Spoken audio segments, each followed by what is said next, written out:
देखने everyone. Good evening sir. Sir blur हो रही है। Good evening sir. Good evening. Good evening.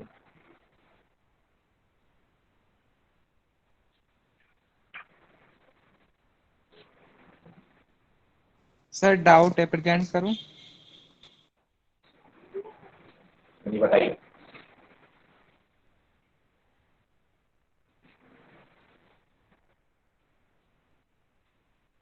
बोलिए।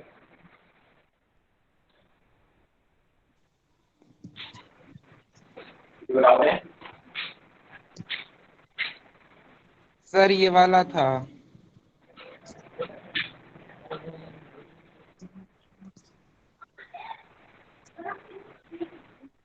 Okay, an alternating electric field of frequency V is applied across the D's of a cyclotron that is being used to accelerate photons. The operating magnetic field V is used in the sense and the kinetic energy K of the proton being produced by it. हाँ भैया बताइए।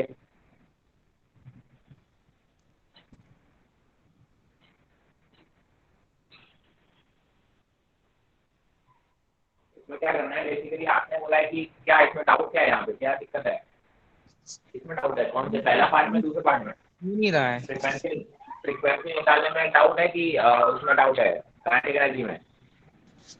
Sir मेरे से दोनों नहीं निकल रहा है। फ्रीक्वेंसी नहीं निकला। फ्रीक्वेंसी वही होती है जिस जिस फ्रीक्वेंसी से एक सर अगर 2 आपने पाई बोल m upon Q b frequency होती है। कितना होता है? 2 pi pi m m upon q upon b. Q b. ऐसा होता है यार, टाइम पे मुझे फ्रीक्वेंसी का देखना कि याद नहीं करनी।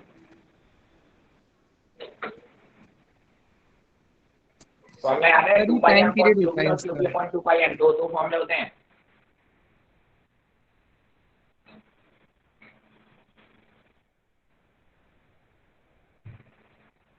टाइम पीरियड का होता है 2 pi m by q sir b, time period का ही है ना? तो फ्रीक्वेंसी कितनी हो जाएगी सर? फ्रीक्वेंसी हो जाएगी Q B upon 2 pi M. यहाँ से फ्रीक्वेंसी और का रिलेशन आ गया। और बोलिए इसमें क्या दिक्कत थी गोविंद? इसमें क्या दिक्कत थी? सर। देख रहा हूँ, मैं चेक करके देखता हूँ एक बार। अब आपसे बोला गया है कि सर आपको कितनी, देखो जब ये घूम रहा होगा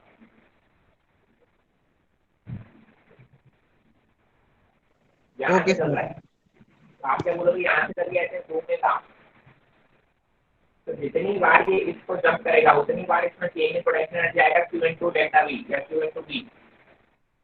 जितने बार ये यहाँ से यहाँ जंप करेगा उतनी बार इसकी एनर्जी बढ़ेगी, काइनेटिक एनर्जी बढ़ेगी। तो आप क्या करोगे? मल्टीपल टाइम्स आपको ये निकालना है। बेसिकली जब ये बाहर निकल रहा हो तो कितने सर्कल कंप्लीट करेगा, आपको बस ये फाइंड आउट करना है as per the radius of the D, ये कितने बार ये सर्कल कंप्लीट करेगा। ठीक है, तो आपको सर्कल कंप्लीट, और एक सर्कल में ये 2 बार इसको जंप करता है गैप को, एक रिवॉल्यूशन में ये 2 बार गैप को जंप करेगा, तो 2 क्यूबी की काइनेटिक एनर्जी में टोटल चेंज आता है। तो वहां से total change in kinetic energy निकाल दोगे गोविंद। Okay sir. समझ में आ रहा है? तो basically you have to sir find out कि भाई पूरे रेडियस को चक्कर लगाने, बड़ा उतने रेडियस डी के रेडियस के बराबर रेडियस आने में कि उससे पहले तक वो कितने चक्कर कंप्लीट लगा चुका था। ठीक है सर ये क्वेश्चन उस तरीके से नहीं हो सकता जैसे कि हाफ एम वी स्क्वायर और वी की वैल्यू वहां से निकाल लें R equal to M V upon Q B, वहां से नहीं हो रहा था ये question. R equal to M, यहाँ वहां से तो शायद वहां से चला जाएगा, करेक्ट है, वहां से भी आ जाएगा। तो आप ऐसे निकाल सकते हो kinetic energy equal to half M V square, और आप बोलोगे जब रेडियस आर हो गया होगा तब उसके बराबर आप बोलोगे स्पीड कितनी होगी होगी, वहां से ऐसे भी निकाल सकते हो। तो उसमें रख दो वैल्यू, वो भी आ जाएगा। सर इससे एक बार मैच करा के दिखा दीजिए सर, हो नहीं रहा है। सोल्यूशन करो और भेजो मुझे, मैं यहाँ सोल्यूशन देने के लिए नहीं खड़ा हूँ। सर आपको सॉल्यूशन आप भेज सोल्यूशन दूंगा, इसका कीजिए। आंसर ही मैच नहीं कर रहा है। क्या हो गया बेटा? क्या बोल रहे हो? हाँ क्या बोल रहे हो बेटा?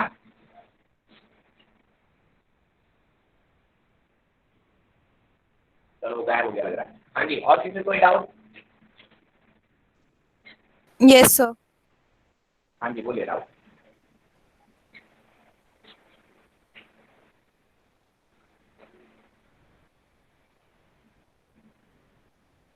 Sir, 14. 14 क्या बोल रहा है? और कौन क्या कर रहा है? Sir, Chanaka. एक सेकंड।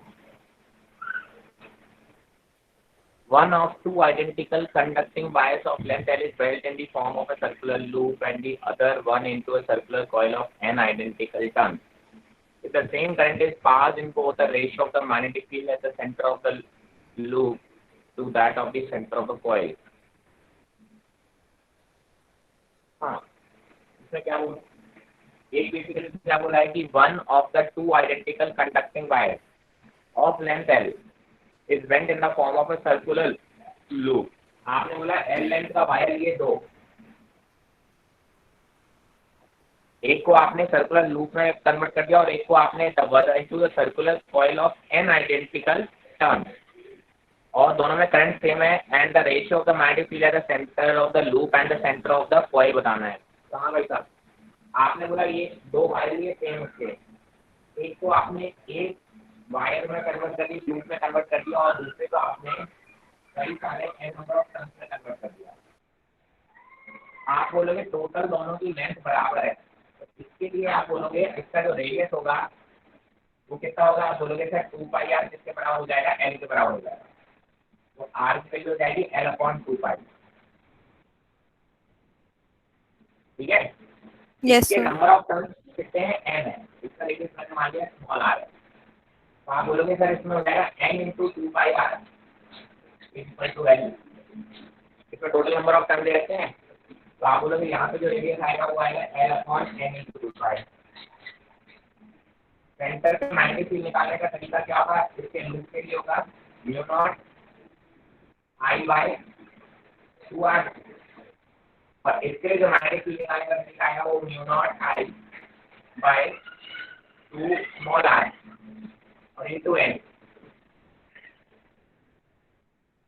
यही बात समझ में आई? ये इस लूप के सेंटर पे मैग्नेटिक फील्ड कितना होगा? μ0 I/2r। इस पॉइंट के सेंटर पे मैग्नेटिक फील्ड कितना होगा? μ0 I/2r। एक की वजह से होगा। ऐसे कितने टर्म्स है? कैपिटल N टर्म्स है, तो टोटल मैग्नेटिक फील्ड आ जाएगा। तो ये दो मैग्नेटिक फील्ड का रेशियो लेना बस, and you will get the answer. Okay, sir. देखिए, Yes, sir. चलिए आगे बोलिए।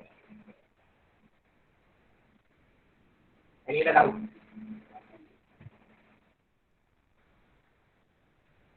Yes, sir. एक और है. नीट का एग्जाम पेपर देख लिया? Yes, sir. कितने क्वेश्चन आपको अपने नोट में से मिल गए 11th वाले या 12th वाले? क्या लगा? तुमने देखा पेपर? ऐसा कुछ लगा कि तुम्हें लगता हो कि नहीं सर आपने पढ़ाया नहीं था 11th में या 12th में, अभी तक ऐसा कोई टॉपिक आ गया या कोई क्वेश्चन आपको लगा कि नहीं सर ये क्वेश्चन तो मैंने करा ही नहीं है? एनीवन? 45 क्वेश्चन नहीं हुआ था सर।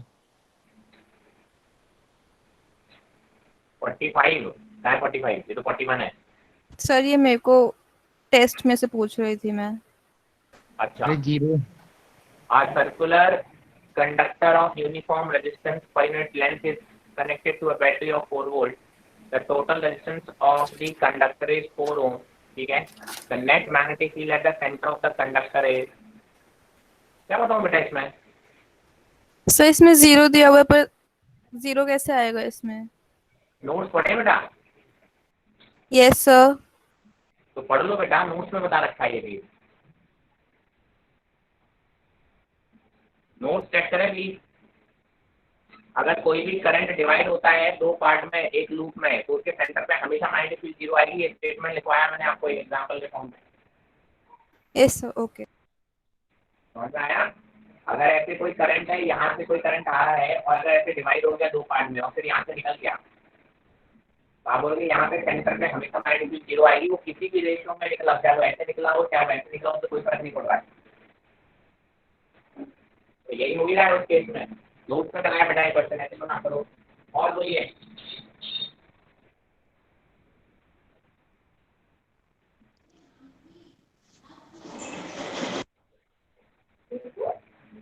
और बोलिए बोलिए जल्दी बोलिए जल्दी, और फिर डाउट है किसी को? ईमान?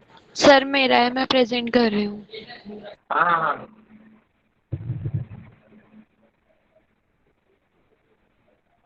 सर एक मैं प्रेजेंट कर रहा हूँ।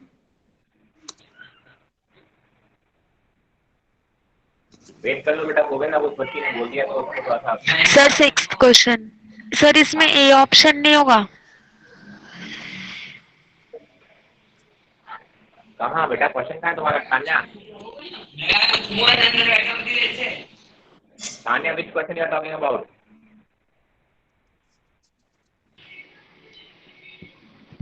सर ये रहा 6th question. Tanya, it's not visible to me, I am sorry.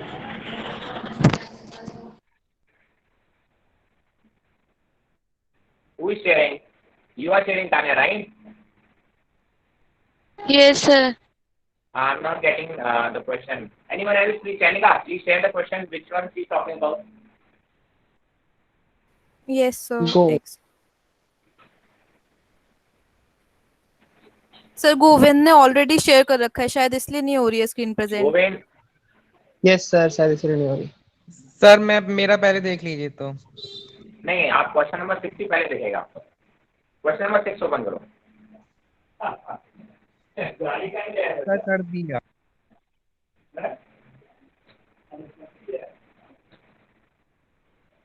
अरे भैया कोई शेयर करो। सर मैंने हटा शेयर कर रहे थे, दिया। बंद कर दिया, कैसे करते हो? सर ये रहा 6th क्वेश्चन। चलो, a current time loop is free to turn in a uniform magnetic field. The loop will then come into equilibrium when its spin is inclined at। भाई इक्विलिब्रियम के लिए आप क्या बोलते हो? सर इक्विलिब्रियम के लिए टॉर्क 0 होना चाहिए। टॉर्क होता है m cross b, m cross b 0 होना चाहिए। m क्रॉस b 0 कब होगा? जब m और b के बीच का एंगल कितना होगा? 0। यस और नो? अरे मेरी बात समझ आ रही है? यस सर, इसका फर्स्ट ऑप्शन होगा क्योंकि 0 डिग्री से इक्विलिब्रियम में आ जाएगा। m क्रॉस b में m और b के बीच का एंगल 0 होगा। Yes sir. m जो होता है वो प्लेन के परपेंडिकुलर होता है। तो प्लेन का एंगल पूछा उसने। Tanya, if I'm not wrong, question ठीक है क्या सर। पूछा है? यस तान्या, क्वेश्चन क्या पूछा है? यस सर, प्लेन का ही एंगल पूछा है। अरे अरे अरे 90 डिग्री।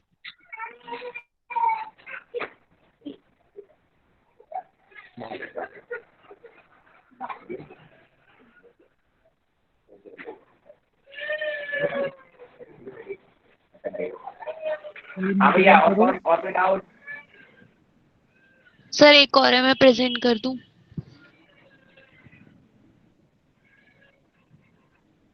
सर ये वाला है, आपने कहाँ से दिया ये? हाँ, ये क्वेश्चन आपके में गलती से आ गया। ये डुअल नेचर का क्वेश्चन है, छोड़ दो उसको। इसके लिए सर हो रहा था। डुअल नेचर का क्वेश्चन है, गलती से क्वेश्चन नहीं बन रहा। सर ये वाला क्वेश्चन। हाँ बेटा, इसमें क्या बताऊँ? सर इसमें फर्स्ट ऑप्शन नहीं हो सकता। क्या नहीं हो सकता? First option. क्या पूछा उसने? Following figure show the arrangement of the magnets in a different configuration. Each magnet has magnetic dipole moment. In which configuration has the highest net dipole moment? Highest कब होगा बेटा?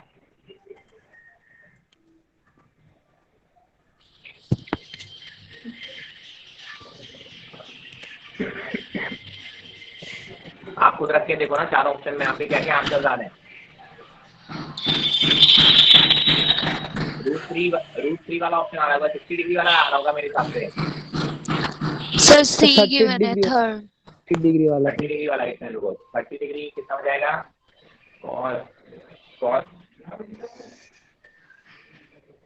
√3 60 हो जाएगा, √3 इस पे और कम हो जाएगा, 30 पे कितना आएगा, 30 का वैल्यू आएगा आपका 1/2 0.5। √3/2 कितना होता है, नहीं आई थिंक, चलो देखना पड़ेगा यार, इनको वेक्टर है यार, 2 वेक्टर का ऐड करना है, जो भी आ रहा होगा 60 या 30 सर ज्यादा है। कौन सा वाला है मैक्सिमम, मैं 30 यस सर, 30 वाले का ही आएगा। 30 वाला आ रहा है भाई, 2 वेक्टर्स हैं, यस आपको 2 वेक्टर के बीच का सम बताना है सर। 90 डिग्री पे अगर मैंने दोनों वेक्टर को ए मान लिया तो ये जो रिजल्ट आएगा वो आएगा √2 टाइम्स ऑफ ए। अगर दोनों ऑपोजिट रखते हैं, एक वेक्टर इधर है और एक वेक्टर इधर है, तो रिजल्टेंट आएगा 0, और एक 30 डिग्री पर रखा हुआ है और एक 60 डिग्री पर रखा हुआ है। भाई साहब सिर्फ ऐड ही तो करना है, वेक्टर सम ही तो दिखाने हैं यार, देख लो उसमें कौन सा मैक्सिमम आ रहा है इन 4 केसेस में। वैसे तो अगर 0 वाला दिया होता तो वो मैक्सिमम होता, बट 0 वाला केस दे नहीं रखा है, तो आपको तो चारों सॉल्व करने देख के पड़ेंगे भाई साहब कौन सा 30 डिग्री और 60 डिग्री में देखो कौन सा मैक्सिमम आ रहा है, बस है ना बात। cos 15 और cos 30 ये वाला होगा मैक्सिमम, 30 डिग्री वाला होगा, क्योंकि अगर 2 वेक्टर अगर इक्वल मैग्नीट्यूड के होंगे तो उनका जो रिजल्टेंट आता है वो आता है 2a cos θ/2, और थीटा जितना छोटा होगा कॉस उतना ही बड़ा होता है।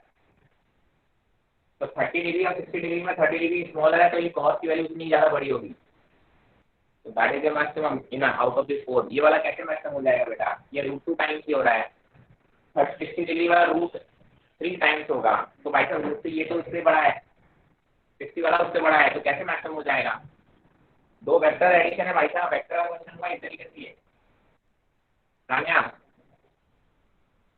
यस सर ठीक है। है ना, सिंपली वेक्टर कम करना था, ऐसे दिमाग ऐसे नहीं हवा में कुछ भी सोच के सॉल्व करोगे। वेक्टर के क्वेश्चन ऐसे आते हैं घुमा फिर आगे, वेक्टर क्वेश्चन डायरेक्ट नहीं आते। चलिए और बोलिए आपके डाउट। सर 12। क्या है 12? टू एन एमीटर, मेरे को दिख भी नहीं रहा है, लैपटॉप से बैठाया गया ये। In an ammeter, 0.5% of the main current passes through a galvanometer. If the resistance of the galvanometer is G, then the resistance of the ammeter will be। क्या ये तो सिंपल फॉर्मूला आपने पढ़ रखा है यार। आपने बोला कि सर ये गैल्वेनोमीटर है, उसे एमीटर बना रखा है। आपने बोला जो करंट है उसका केवल 0.5%, राइट, 0.5% ऑफ I इससे जाएगा, बाकी कितना जाएगा 99.5% इससे जाएगा, करेक्ट। Yes sir. इसको आप IG बोलते हो ना, गैल्वेनोमीटर, यहाँ पे करंट इलेक्ट्रिसिटी में पड़ा था ये यस सब, सर। तो आप क्या बोलोगे ये हो जाएगा। तो IG जो है वो 0.5/100 I के टाइम्स से बराबर है, ठीक है। तो आप क्या बोलोगे सर, यहाँ पे इन दोनों के अक्रॉस पोटेंशियल ड्रॉप सेम कर दो, तो IG इंटू G, इसका रेजिस्टेंस कितना बना रहता है G, that should be equal to यहाँ पे शंट के बराबर रेजिस्टेंस है, तो आप क्या बोलोगे। हाँ उसने तो क्या टोटल रेजिस्टेंस का रेशियो पूछा है, किससे पूछा देखना सर शंट शंट पूछा है कि टोटल एमीटर रेजिस्टेंस पूछा है, क्या बोला है resistance of the ammeter. Ammeter resistance पूछा है, ठीक है। तो आप क्या बोलोगे कि सर सीधी सी बात है, इसके क्रॉस ये होगा गैल्वेनोमीटर का रेजिस्टेंस, उसके क्रॉस पोटेंशियल ड्रॉप, और टोटल रेजिस्टेंस जो होगा वो कितना होगा G into S upon G plus S, final लगे तो, और इससे टोटल करंट फ्लो हो रहा होगा पूरे एमीटर से। जो भी पूछा है मुझे क्वेश्चन याद नहीं है, फिर से दिखा दो क्या पूछा है।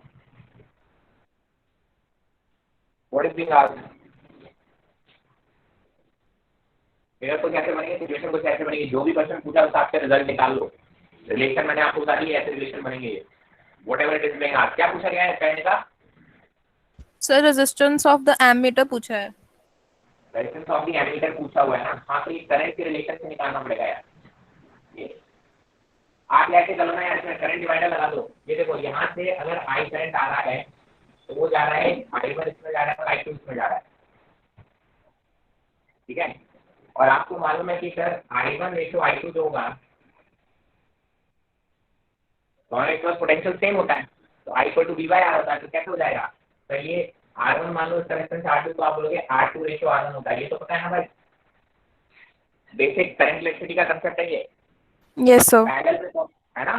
तो आप क्या बोलोगे, I1 जो है, I1 आपको पता है कितना है, I1 यहाँ से निकालोगे तो कितना होगा, ये R2 upon R1 plus R2 into total I, ये रिलेशन हो जाएगा करंट डिवाइडर से, ऊपर रेशियो से R1 है, नीचे R2 है, I1 के सामने वाला अपॉन इन दोनों रेशियो का टोटल इनटू टोटल करंट। ऐसे सॉल्व करते हैं, रेशियो सॉल्व करने के क्वेश्चन हमने बहुत किए हुए हैं, यस सर। रेशियो पहले वाले में किए हुए थे। I1 की वैल्यू आपको पता है टोटल की कितनी है, 0.5/100 आई है, ये वाला नहीं है, जो I1 है वो IG ले रखा है अपने, राइट, तो IG की वैल्यू कितनी है 0.5/100 इंटू आई।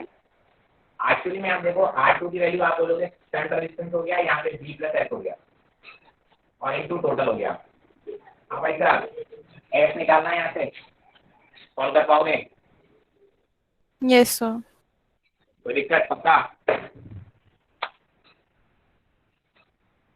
तो भाई पढ़ने फिगर बना लिया करो भाई, फिगर से आंसर क्लियर हो जाती है। मुझे तो याद नहीं था क्वेश्चन क्या है, तो भाई जो भी क्लियर चाहिए उस हिसाब से अपना क्वेश्चन मैनिपुलेट कर लो।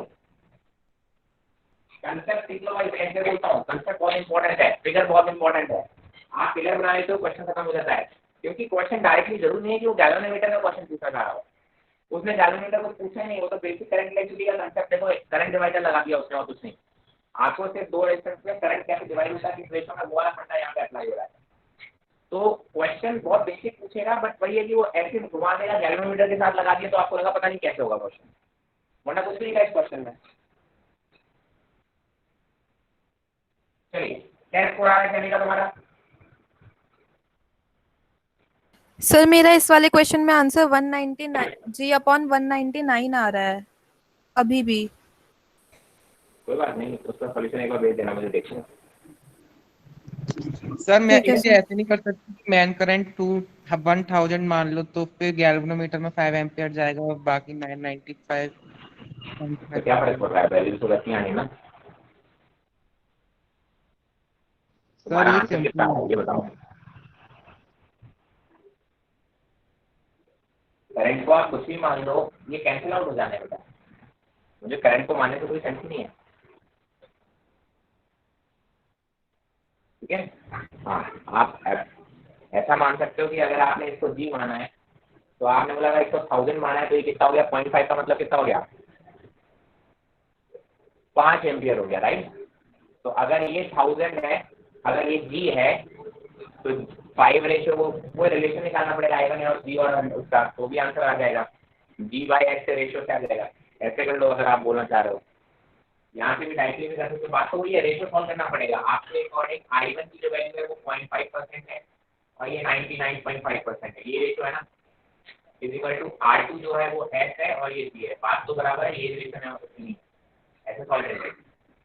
तो S की वैल्यू कितनी आ गई, S की वैल्यू आ गई 0.5, ये डेसिमल हटा दो भाई, S की वैल्यू आ गई 5/995 और G है, ये आ रहा है आंसर।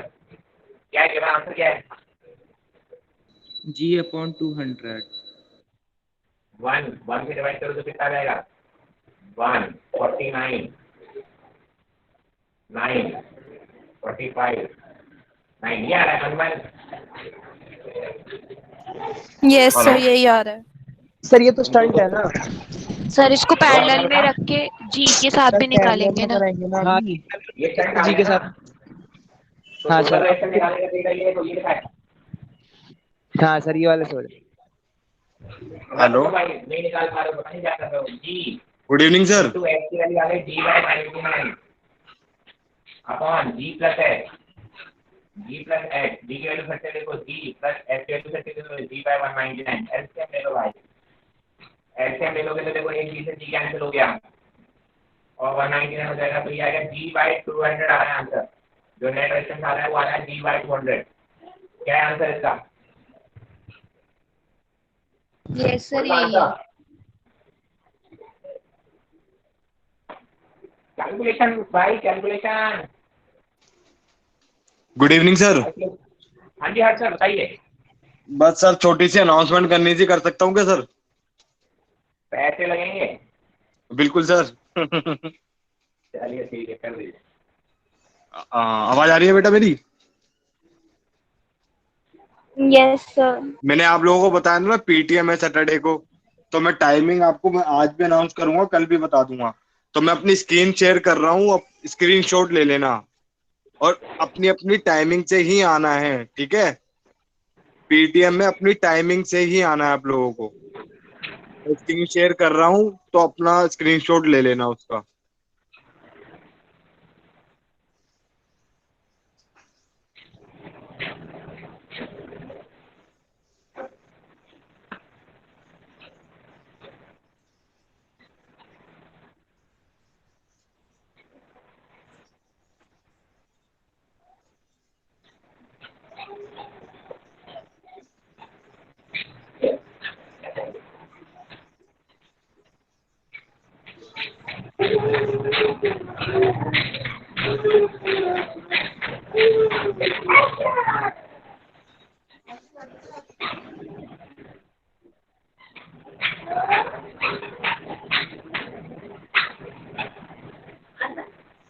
सबको दिख रही है ना मेरी स्क्रीन?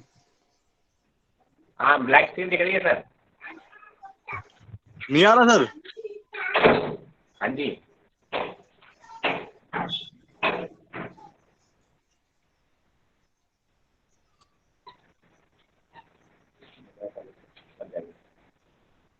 अरे यार सर क्या दिखा रहे हो? जल्दी हेलो, हम आप देख रीडेबल है रहे ना हैं ये? कि yes sir. Black screen visible है ठीक बस। है ठीक है मुझे तो नहीं दिख रही आपकी। सर। अरे सर देखिए अरे उस पे यार आप पिन कीजिए सर, पिन कितनी कीजिए सर। कितनी जगह से आप वहाँ पे चार चार इसका जगह से आप स्क्रीनशॉट लॉगिन ले करोगे लेना ना। इस पे दिख रहा है ना पूरा ये? Sir yes. ठीक है, मैं अब नेक्स्ट कर रहा हूँ, ठीक है?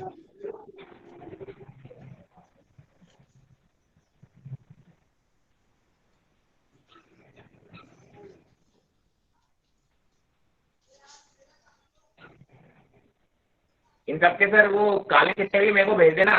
कल इनके बिल्कुल पिताजी लोगों सर, को बताना भी तो पड़ेगा। बिल्कुल बिल्कुल सर।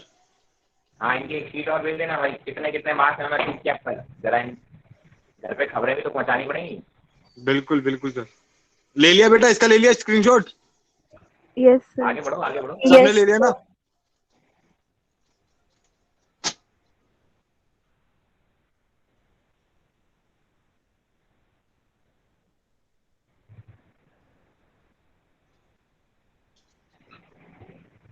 हो गया?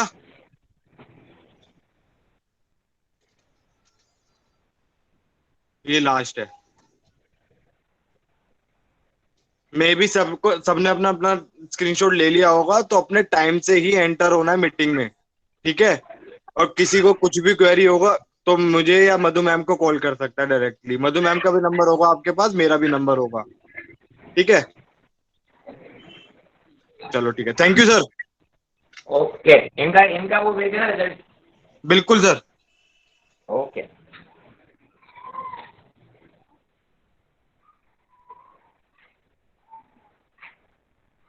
चलिए भाई, हो गए और कोई डाउट रह गए?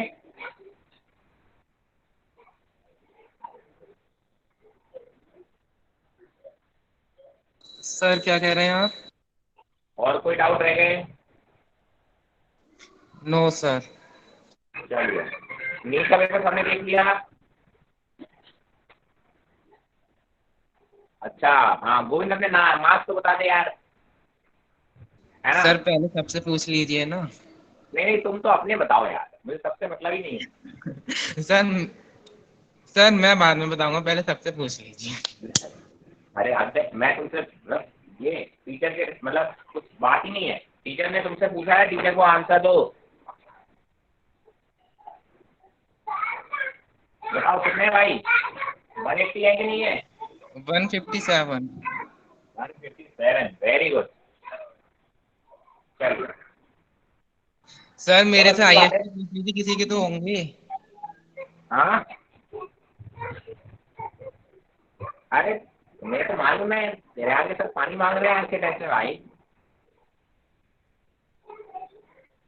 चलो अच्छा है तूने पीटीएम से पहले थोड़ा अच्छा उसको कर लिया, वरना गाली खाता। चल कौन आ रहा है, तेरे पिताजी आएंगे माता जी आएंगी?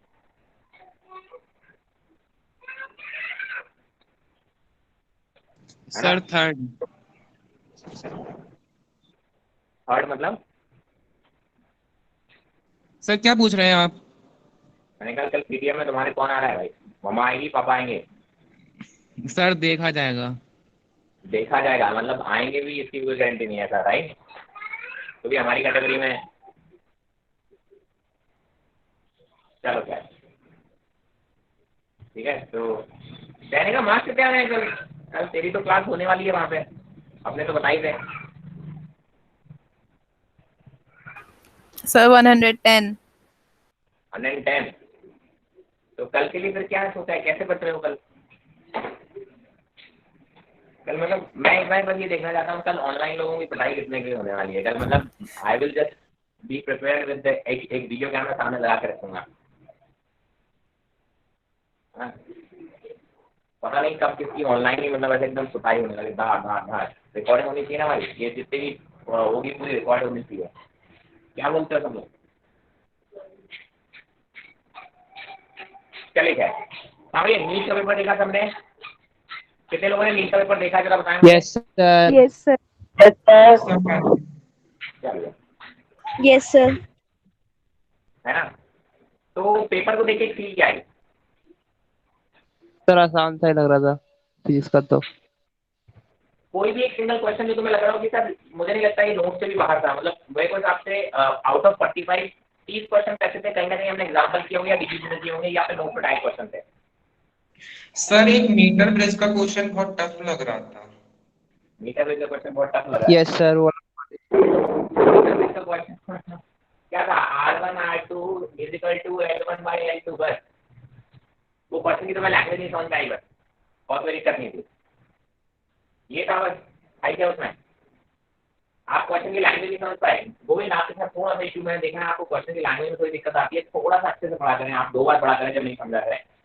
पिछली बार तुमने क्वेश्चन पूछा था बस उसकी लैंग्वेज में उलझा हुआ था। उस क्वेश्चन में कुछ भी नहीं था। उसने बोला कि सर एक लेफ्ट हैंड पे रेजिस्टेंस लगा रखा है, एक राइट हैंड पे एक रेजिस्टेंस लगा रखा है और एक ऐसा ये मीटर ब्रिज ऐसे कुछ था। आपने बोला कि सर पहले जो है यहाँ पे कहीं L1 और L2 पे आपकी वो आ रही थी balance point, right, null point. ये कुछ वैल्यू दे रखी थी R1 और R2 और ये L1 और L2। R1 की वैल्यू आपको फाइंड आउट करनी थी। R1 की वैल्यू अगर मैं गलत नहीं हूँ तो आ रहा था 15 ओम। उसने बोला था ये जो लेंथ है, ठीक है, इसकी लेंथ दे रखी थी, ये जो रेजिस्टेंस वायर इसकी लेंथ दे रखी थी शायद से 1 मीटर, मुझे याद नहीं है, जो भी कुछ है लेंथ का डेटा याद नहीं है। उसने बोला कि सर अगर 15 ओम आ रहा है तो इसकी लेंथ कितनी थी? 1 मीटर इस रेजिस्टेंस वायर की। तो अगर 1 ओम चाहिए होता तो मुझे कितना लेंथ का वायर लेना होता? तो आप बोलते हैं 15 ओम के लिए आपको 1 मीटर का वायर यहाँ लगाना पड़ा इस रेजिस्टेंस पे, तो 1 ओम के लिए कितना लगाना पड़ेगा? 1/15 मीटर। ऐसा कुछ था, डेटा देख लेना, डेटा में थोड़ा सा मैं confuse. That was the question of meter bridge. Question समझने में आप गलती कर रहे थे शायद। This is one of the, हाँ मैं कहूँगा इस पेपर के हिसाब से पेपर क्वेश्चन बहुत इजी बट बहुत अच्छा क्वेश्चन था। लैंग्वेज में ही बच्चे कंफ्यूज हो गए होंगे, इसलिए मैं कहता हूँ one of the best question था इस पेपर का। स्ट्रेट फॉरवर्ड था और लैंग्वेज में से इतना घुमा दिया था कि हर किसी से नहीं बना होगा। मैं फिर भी आपको बोलता हूँ अगर आप पेपर बैठ के, अगर आपको मान लो पूरा सिलेबस आता भी होता और आप पेपर बैठ के दे रहे होते हैं, there is a high probability कि आप उसमें लो स्कोर करते हैं, जो कि किया है लोगों ने, कई लोगों ने। काफी अच्छे अच्छे बच्चों ने स्कोर बहुत कम आए हैं। रीजन जानते हो क्यों? बहुत ज्यादा अच्छे बच्चों के लो स्कोर चांसेस ज्यादा बढ़े हैं। रीजन ये है कि हमने हमेशा बहुत अच्छे लेवल की प्रैक्टिस की होती है और छोटे वाले क्वेश्चन जब आते हैं तो हम परेशान हो जाते हैं, पहला। दूसरा, जब बहुत ज्यादा क्वेश्चन इजी आ जाते हैं तो हम फंस जाते हैं। मैक्सिमम क्वेश्चन में उसने सेंटीमीटर में कंफ्यूज कर लिया आपको। आप उस पेपर को उठा के देखोगे तो डेटा पॉइंट में उसने कभी भी 4 या 5% ऐसे जिसमें उसने ऐसा यूनिट में डेटा नहीं दिए, सिंपल क्वेश्चन, और उसने क्या कर दिया? डेटा घुमा दिया, सेंटीमीटर में दे दिया, कहीं किसी और यूनिट में दे दिया और आप उसको कन्वर्ट करना भूल गए। आप विश्वास नहीं मानेंगे, आप विश्वास क्या मानेंगे, आप तो देख ही है। एक क्वेश्चन में शायद सिर्फ KQ/R² लगाना था, if I am not wrong. ये फॉर्मूला एक स्फीयर के 15 सेंटीमीटर पॉइंट पे आपको पूछा जाता है कि बताओ इसका इलेक्ट्रिक फील्ड कितना होगा। यस सर था। इससे इजी क्वेश्चन नहीं हो सकता था इलेक्ट्रिक फील्ड का, करेक्ट, बट उसमें रेडियस सेंटीमीटर में देनी थी बात, और लोग कन्वर्ट करना भूल गए उसको, और जो गलत आंसर था वो पहला ऑप्शन रखा होगा। ठीक है, तो ऐसे क्वेश्चन भी इजी करके रॉन्ग करके आए। दूसरा मैं आपको बताता हूँ, एक क्वेश्चन था कि सर रेजिस्टिविटी अल्फा किस चीज के लिए नेगेटिव होता है, ये था क्या? यस सर यही था। है ना। अब सेमीकंडक्टर के लिए सबको पता होता है, इंसुलेटर के लिए किसी को याद नहीं होता है। एनसीईआरटी में बकायदा लाइन लिखी हुई है कि sir alpha is negative for insulators and semiconductors both. NCERT की लाइन से सीधा सीधा क्वेश्चन था। ठीक है, इजी क्वेश्चन से जो गलत करके आए मैं उनकी बता रहा हूँ, जो गलत करके आए हैं उन क्वेश्चन की बात कर रहा हूँ। एक और सिंपल सा क्वेश्चन था दिमाग में मेरे, वो बच्चे गलत करके आए हैं। बहुत ही सर बेसिक एक सा ग्राफ, क्वेश्चन था। सर एक ग्राफ भी तो आया था रेसिस्टिविटी वर्सेस टेम्परेचर का एनसीईआरटी से। कॉपर का ग्राफ आया था रेजिस्टिविटी का, इसलिए उसने भाई साहब उस पे एक नजर जरूर डाला करो, है ना। अपने मॉड्यूल्स पे या अपने उस पे एक नजर डाला करो, क्योंकि रीडिंग से बस यही होता है, छोटे छोटे पॉइंट्स मिल जाते हैं। ये होता है वैसे साइन का। ठीक है, बहुत सिंपल क्वेश्चन पूछे थे, मतलब एक क्वेश्चन और था मेरे दिमाग में जिसमें आप लोग सिली मिस्टेक करके आए होंगे या करोगे ऐसे क्वेश्चन में। स्क्रू गेज का सबसे बेसिक क्वेश्चन आया था, फिक्स वाला क्वेश्चन था। स्क्रू गेज पढ़ा था ना सबने 11th में। Least count equal to fix upon number of circular division, straightforward question. अगर आपने किया होगा 11th में तो बहुत मीन फ्री पाथ वाला पेपर बहुत इजी आता है। मैं फिर से बोल रहा हूँ, पेपर हर साल इजी आता है, इस साल कुछ ज्यादा इजी था। मैं इसको इजी नहीं बोलता क्योंकि मार्क्स कभी भी सबके अच्छे नहीं आ रहे हैं। क्यों? क्योंकि वो हर बार कुछ ना कुछ ट्रिक खेल लेते हैं। इस बार उन्होंने क्या किया, बहुत बेसिक क्वेश्चन डाले, डेटा घुमाया बस। बहुत ही बेसिक क्वेश्चन डाले हैं बट डेटा घुमाए हुए हैं। डेटा पॉइंट उन्होंने बहुत घुमा के रखे हुए हैं, बस उसी उलझा लिया बच्चों को, हो गया काम। तो भाई साहब मैं फिर से बोलूंगा, सिंपल क्वेश्चन बार बार करें। ठीक है, जो आपको डीपीपी दी जाती है, जो आपको प्रीवियस ईयर क्वेश्चन है, उनको मल्टीपल टाइम्स करें rather than going for different kinds of books. Concept अपने बेटर करें क्वेश्चन को सॉल्व करने के कंसेप्ट, क्योंकि सारा पेपर कंसेप्चुअल रखा हुआ था, पूरा का पूरा पेपर कंसेप्चुअल था। सिग्निफिकेंट वगैरह क्वेश्चन आए हुए थे, दो, एक नहीं दो, नॉट रॉन्ग। ठीक है, उसमें सीधा सीधा आपको दे रखा था momentum equal to mass into velocity, और मास इनटू वेलोसिटी करोगे तो चारों ऑप्शन सेम दिख रहे थे। वहाँ पे सिग्निफिकेंट फिगर्स के रूल्स का गेम था बस।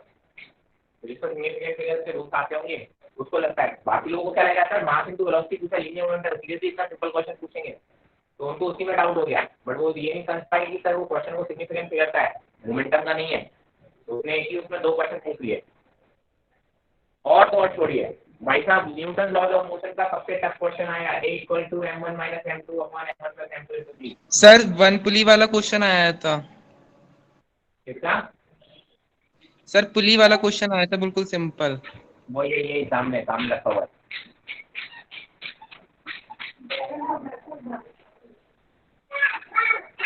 तो भाई साहब फिर से बोल रहा हूँ, नीट में फिजिक्स का पेपर कोई टफ नहीं आता। तो rather than solving different books, आप अपने डीबीपी, अपने previous year question, class notes, बस इन्हीं को मल्टीपल टाइम्स कीजिए। और एक बार आप किसी भी बुक का, चाहे आप एनसीईआरटी का एक रीडिंग मान लीजिए, 12th वाली स्पेशली, 11th की NCERT is not that good, और या अपने मॉड्यूल की रीडिंग मान लीजिए। वो बेटा देखना बस।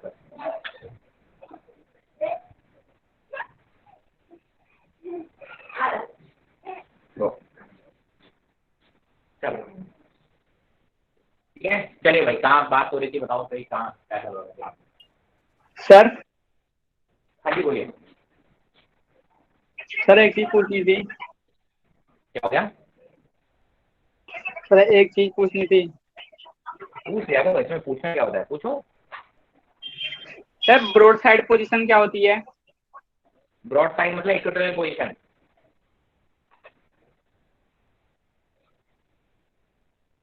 Okay sir. हो गया, हो गया, यही था डाउट। सर ये पूछा था ब्रॉडसाइड पोजीशन कौन सी होती है बस। इक्वेटोरियल को बोलते हैं ब्रॉड साइड। लैंग्वेज में बोलने का तरीका ओके सर। तो पूछ सकते रेफर कर देते हैं। चलिए बताइए कहाँ तक बात हो गई थी, मेरी तरफ बताएंगे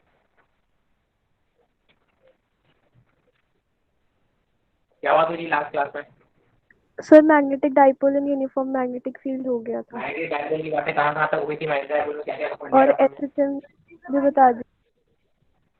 फिर से बोलिए, जरा बोलिए। सर टाइम पीरियड मैग्नेटिक निकालिए थे क्या?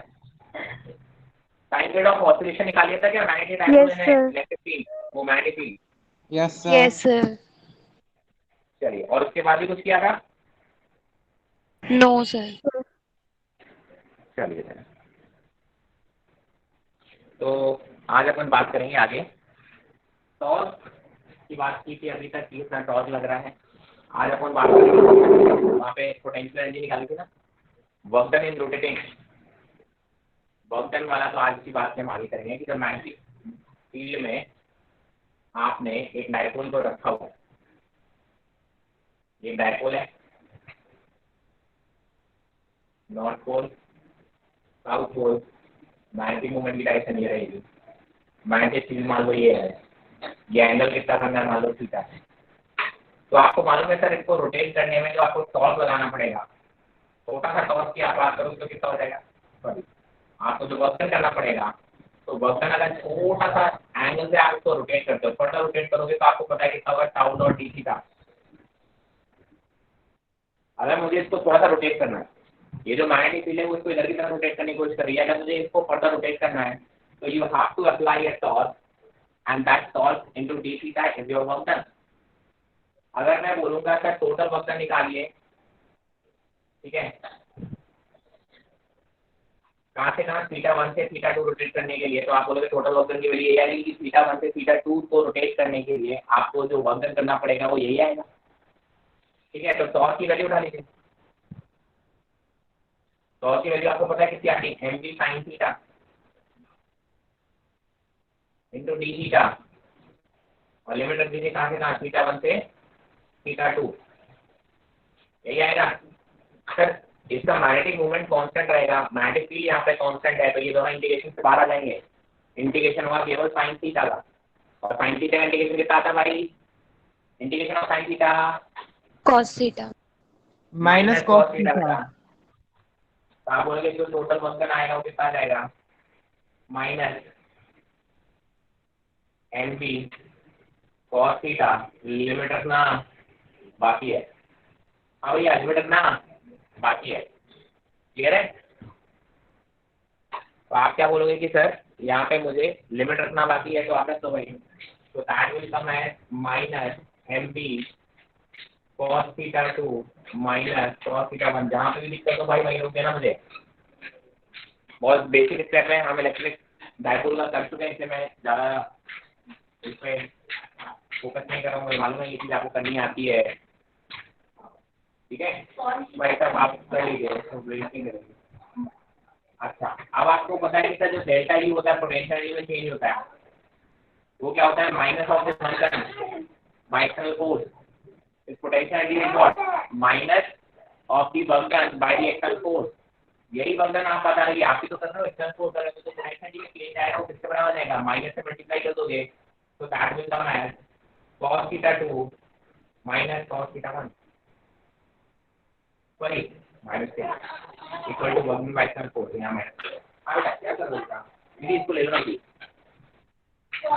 ठीक है। तो आप क्या बोलोगे? ये आपका पोटेंशियल में चेंज का फॉर्मूला भी ये बन जाएगा।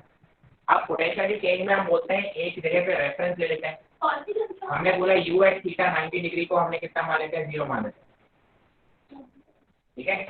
u at theta equal to 90 degree पे 0 मान लेंगे, तो आप बोलोगे किसी भी एंगल थीटा पे, u एट थीटा किसी भी एंगल थीटा पे आप उसको u बोल दोगे, तो आप लोग डेल्टा u कितना मान लोगे? u फाइनल मतलब u theta minus u 90 degree, है ना। आप उसको क्या लिख दोगे? Minus M D cos theta minus cos 90 degree. आपने ये रेफरेंस कितना माना है? 0, क्योंकि आपको पता है cos 90 डिग्री कितना हो जाएगा? 0। तो u at any angle theta, जब ये बॉडी थीटा एंगल पर रखती है तब उसकी पोटेंशियल एनर्जी कितनी होगी? तो that potential energy will be equal to minus mv cos theta, minus mv cos theta, या फिर इसको आप लिख देते हो माइनस m डॉट v। यही रिलेशन आपके इलेक्ट्रिक फील्ड में भी आए थे, अगर आपने याद हो थोड़ा सा तो। बस मैग्नेटिक फील्ड है इलेक्ट्रिक फील्ड था, और मैग्नेटिक मूवमेंट की जगह पे इलेक्ट्रिक डाइपोल मूवमेंट था। कोई दिक्कत, कोई परेशानी? 12 के लिए भी ये क्वेश्चन इंपॉर्टेंट रहता है, तो ये 12 में पूछ लेते हैं ड्रॉप बोर्ड में, तो आप इसके लिए तैयार हैं। अभी आप कोई दिक्कत? No sir. चलिए ना, गोविंद आजकल तेरे नेटवर्क अच्छा नहीं लगा है लगता है। सर नजर मत लगाइए। अच्छा, मेरी अगर नजर लग रही थी तो अभी तक तो तेरे नेटवर्क कुछ मौज आ जाता।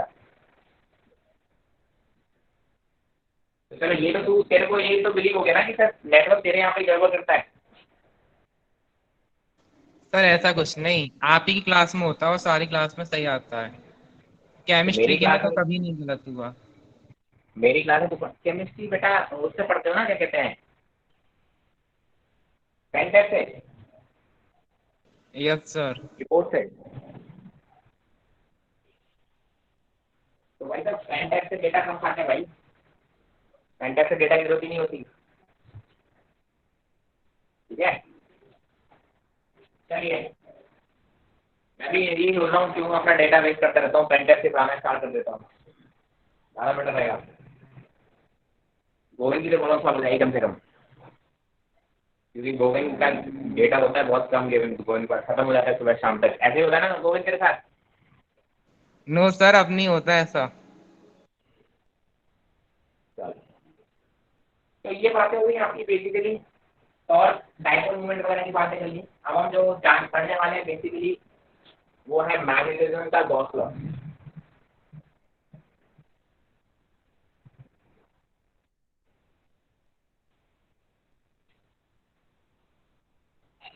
गॉस लॉ इन मैग्नेटिज्म, ठीक है।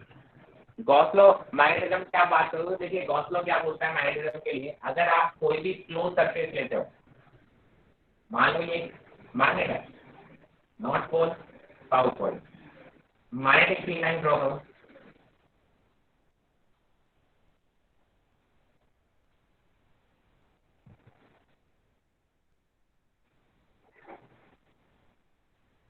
ऐसी होती है ना मैग्नेटिक फील्ड लाइन।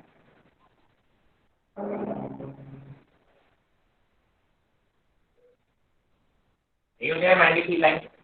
किसी भी आप बोलते हैं हमने एक नॉर्मल मैग्नेट ले ली, तो वो क्या बोलता है कि आप कहीं पे भी एक क्लोज सरफेस ले लो, आप कहीं पे भी एक क्लोज सरफेस ले लो, तो जरा देखो इस क्लोज सरफेस में जितनी इलेक्ट्रिक फील्ड लाइन एंटर कर रही है, जितनी इलेक्ट्रिक फील्ड लाइन एंटर कर रही हैं उतनी ही इलेक्ट्रिक फील्ड लाइन बाहर जा रही है। कैसा भी क्लोज सरफेस बना लो, आप क्या देखोगे sir, the number of magnetic field line, sorry, the number of magnetic field line entering the surface will be equal to the magnetic field line coming out of the surface. तो यही बोलता है कि अगर आप क्लोज सरफेस की बात करो तो जो बी डॉट डी एस होता है वो कितना होता है, 0 होता है।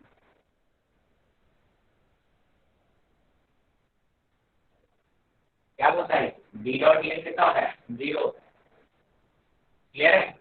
जबकि वहां पे आपको याद है कि sir E dot D S जो आता था वो Q enclose by epsilon not आता था इलेक्ट्रिक फील्ड में। यहाँ पे आप बोलोगे कि सर आप कोई भी क्लोज सरफेस लेके देख लो, कहीं पे भी आप बोलोगे, आप कहीं पे भी लेके देखो, मैंने कहीं यहाँ एक क्लोज सरफेस लेके देखो, जितनी इलेक्ट्रिक फील्ड लाइन उस क्लोज सरफेस में एंटर करते हुए दिखेंगे उतनी ही मैग्नेटिक फील्ड लाइन बाहर आते हुए दिखेंगी। तो आप बोलोगे हमेशा एक क्लोज सरफेस की बात करोगे तो total flux to the close surface will be 0। And यही गॉस लॉ आपको बताता है कि सर एक जो डाइपोल है ना, उस डाइपोल का सेपरेट वॉइस नहीं आ रही सर। ठीक है, आप क्या बोलते हो कि सर जो आपका डाइपोल है ना, आपका सेपरेट पोल उसका एग्जिस्ट नहीं करता, यहाँ से आप प्रूव कर सकते हो। क्योंकि अगर मान लो ये सेपरेट पोल एग्जिस्ट कर रहा होता तो यहाँ से मैग्नेटिक फील्ड जाती हुई होती, सारी की सारी कैसी होती, मैग्नेटिक फील्ड जाती हुई होती। तो आप बोलते हैं कि सर इस तरीके से आप क्लोज सरफेस बना सकते हैं, इस तरीके से आप क्या कर सकते थे, क्लोज सरफेस बना सकते थे। बट ऐसा सेपरेट पोल एग्जिस्ट नहीं करता। अगर यहाँ पे होगा तो एक नॉर्थ पोल होगा तो एक साउथ पोल भी होगा ही होगा। तो आप बोलेंगे सर अगर ये मैग्नेटिक फील्ड जाती हुई दिखेंगी तो ये आती हुई भी दिखेगी, ठीक है। तो आप क्या बोल सकते हो यहाँ से, आप बोलेंगे कि सर यहाँ से कभी भी ऐसा नहीं है। क्या दिक्कत आ रही है भाई, कोई दिक्कत है किसी को? ब्लर आ रहा है, छेड़ने लगा तू। सर बार बीच Voice बीच में और- ब्लर हो जाती है बार बार। कोई बात नहीं बेटा, तुम्हारे नजर लग गई। सर मैंने रिजॉइन की, अब नहीं हो रही ब्लर।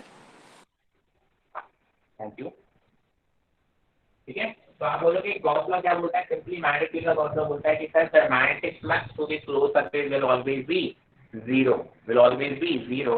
और इसी से हम बोल सकते हैं कि separate pole does not exist. आप गॉस लॉ से आप यही बोल सकते हो कि सर जो सेपरेट पोल्स होते हैं वो एग्जिस्ट नहीं करते मैग्नेट के। क्लियर है बात, ठीक है। चलिए तो ये बात कर लो, ये मैग्नेट डाइपोल की बात करी थी आज से लो, कि इसके बाद हम एक नया अध्याय इसी का चालू करने वाले हैं। इसमें हम बात करेंगे अर्थ मैग्नेटिक फील्ड, अर्थ मैग्नेटिज्म के बारे में बात करेंगे, अर्थ की मैग्नेटिक फील्ड के बारे में हम बात करेंगे, ठीक है। तो अब हम फ्रेश, आप कह सकते हो कि फ्रेश बोर्ड से बात करेंगे। इसलिए टेक ए स्क्रीनशॉट, थोड़ा सा विजुअलाइज करना, थोड़ा सा विजुअलाइज करना। तो एक काम करते हैं, एक क्वेश्चन दिमाग में आया तो क्यों ना एक क्वेश्चन पूछ लेते हैं। मैंने कहा सर मान लो ये डाइपोल है, ये मैग्नेटिक डाइपोल है, ये नॉर्थ पोल है, ये साउथ पोल है। यहाँ सेंटर से इस पर्टिकुलर एंगल पर एक पॉइंट है, इस पॉइंट पे अगर आपको मैग्नेटिक फील्ड निकालनी है, इस पॉइंट पे आप मैग्नेटिक फील्ड निकालनी है तो आप किस तरीके से इस पे मैग्नेटिक फील्ड निकालेंगे, ठीक है। तो that you have to find out. लेकिन इसको फाइंड आउट करने का तरीका क्या होता है, आपने जो सीख रखा है डाइपोल से, डाइपोल की एक्सिस पे निकाल सकते हो या फिर ब्रॉड साइड आप बोलते हो इक्वेटोरियल पॉइंट पे निकाल सकते हो, ये आपको निकालना आता है। बट ये देखिए जनरल पॉइंट पर अगर आपको पूछा जाए तो आप कैसे करोगे। मैंने कहा देखो इस डाइपोल के दो कंपोनेंट ले लिया करो हमेशा। क्या ले लो, इस डाइपोल के हमेशा दो कंपोनेंट ले लो। एग्जांपल आपने बोला डाइपोल मूवमेंट की तरह, देखो डाइपोल मूवमेंट जो होगा नेट डाइपोल मूवमेंट इधर की तरफ होगा। आप तो इस डाइपोल के दो कंपोनेंट ले लो एक ही डायरेक्शन में, ठीक है, और एक इसके परपेंडिकुलर डायरेक्शन में।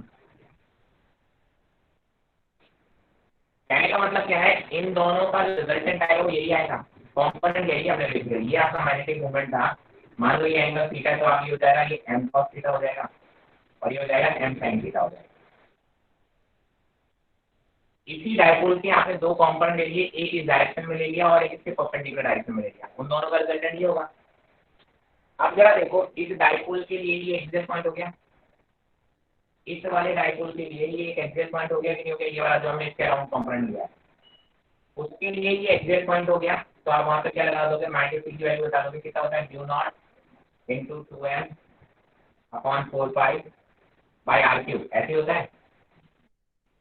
और मैग्नेटिक फील्ड की डायरेक्शन कैसे होती है, डाइपोल मोमेंट की डायरेक्शन में होती है। तो ये हो गया v1। इस डाइपोल की अगर हम बात करें, इस डाइपोल की बात करें जो इसके परपेंडिकुलर है, ये वाला, तो आप क्या बोलोगे कि सर यहाँ पे अगर इसकी बात करें तो ये इसके लिए इक्वेटोरियल पॉइंट हो गया, इसके लिए कौन सा पॉइंट हो गया, इक्वेटोरियल पॉइंट हो गया। तो मैग्नेटिक फील्ड दूसरी वाली किधर की तरफ होगी, इधर की तरफ v2, ठीक है। बस यहाँ पे ध्यान रखना कि सर इसका जो मैग्नेटिक वहाँ कितना है m cos थीटा, ठीक है। और यहाँ पे जब आप फॉर्मूला लिखोगे v2 का, तो v2 की वैल्यू कितनी आएगी, mu naught upon 4π into m की जगह पे बस क्या आ जाएगा यहाँ पे m sin थीटा आ जाएगा बाय r, और दोनों का रिजल्ट ले लो। और मैंने कैसे निकालना है किसी जनरल पॉइंट पे, आपने बोला एक ये जो डाइपोल थी इसकी वजह से जनरल पॉइंट पे आपको क्या निकालना था, मैग्नेटिक फील्ड निकालना था जो कि किसी पर्टिकुलर एंगल पर बना रखा है और उसकी डिस्टेंस दे रखी होगी, ये r है मान लो। तो आप क्या करो, अपने डाइपोल को दो कंपोनेंट में ब्रेक कर लो, एक इस लाइन के अलोंग और एक इस लाइन के परपेंडिकुलर। ये m आएगा इस लाइन के अलोंग, ठीक है, ये m है, m का एक कंपोनेंट इस लाइन के अलोंग लोगे और एक m के परपेंडिकुलर। तो अगर आपने इस डाइपोल की बात की, ये मैग्नेटिक पोल अगर ऐसे देखें तो इसके लिए एक एक्सियल पॉइंट हो गया, तो इसके लिए आपने एक्सियल पॉइंट वाला आपका फॉर्मूला लगा लिया, बस डाइपोल मोमेंट की वैल्यू m cos थीटा आ जाएगी। दूसरे वाले की अगर आप बात करें, दूसरा डायपोल आपका इधर की तरफ होगा तो उसके लिए ये इक्वेटोरियल पॉइंट हो गया। इक्वेटोरियल पॉइंट की वजह से आपने मैग्नेटिक फील्ड का फॉर्मूला लगा दिया और उसमें डायपोल मूवमेंट की वैल्यू m sin थीटा होगी और दोनों क्या ले लिया, रिजल्टेंट। दोनों क्या ले लिया, रिजल्टेंट। क्लियर है बस, and then you can find it right. ये एक टाइप ऑफ क्वेश्चन है जो कई बार पूछा जा सकता है अगर अच्छा क्वेश्चन पूछा जाए तो, वरना जनरली इस लेवल के क्वेश्चन कम पूछे जाते हैं। टेस्ट वगैरह में कभी कभी आपको टेस्ट वगैरह में ऐसे क्वेश्चन पूछे जाते हैं। कोई दिक्कत किसी को, कोई परेशानी, कोई डाउट, कोई परेशानी बताइए भाई।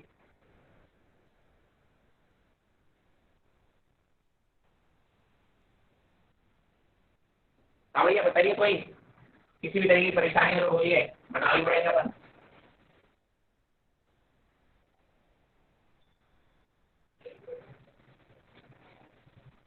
मेरी आवाज आ रही है सबको? Nobody is replying. Yes, sir. Yes, sir. क्या Are हो गया? you?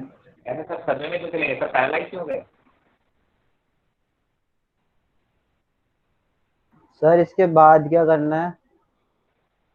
इसके बाद क्या करना है मतलब, दो मैग्नेटिक फील्ड आ गए, इनका रिजल्टेंट ही तो होगा, इसका मैग्नेटिक फील्ड रिजल्टेंट ही तो लेना है।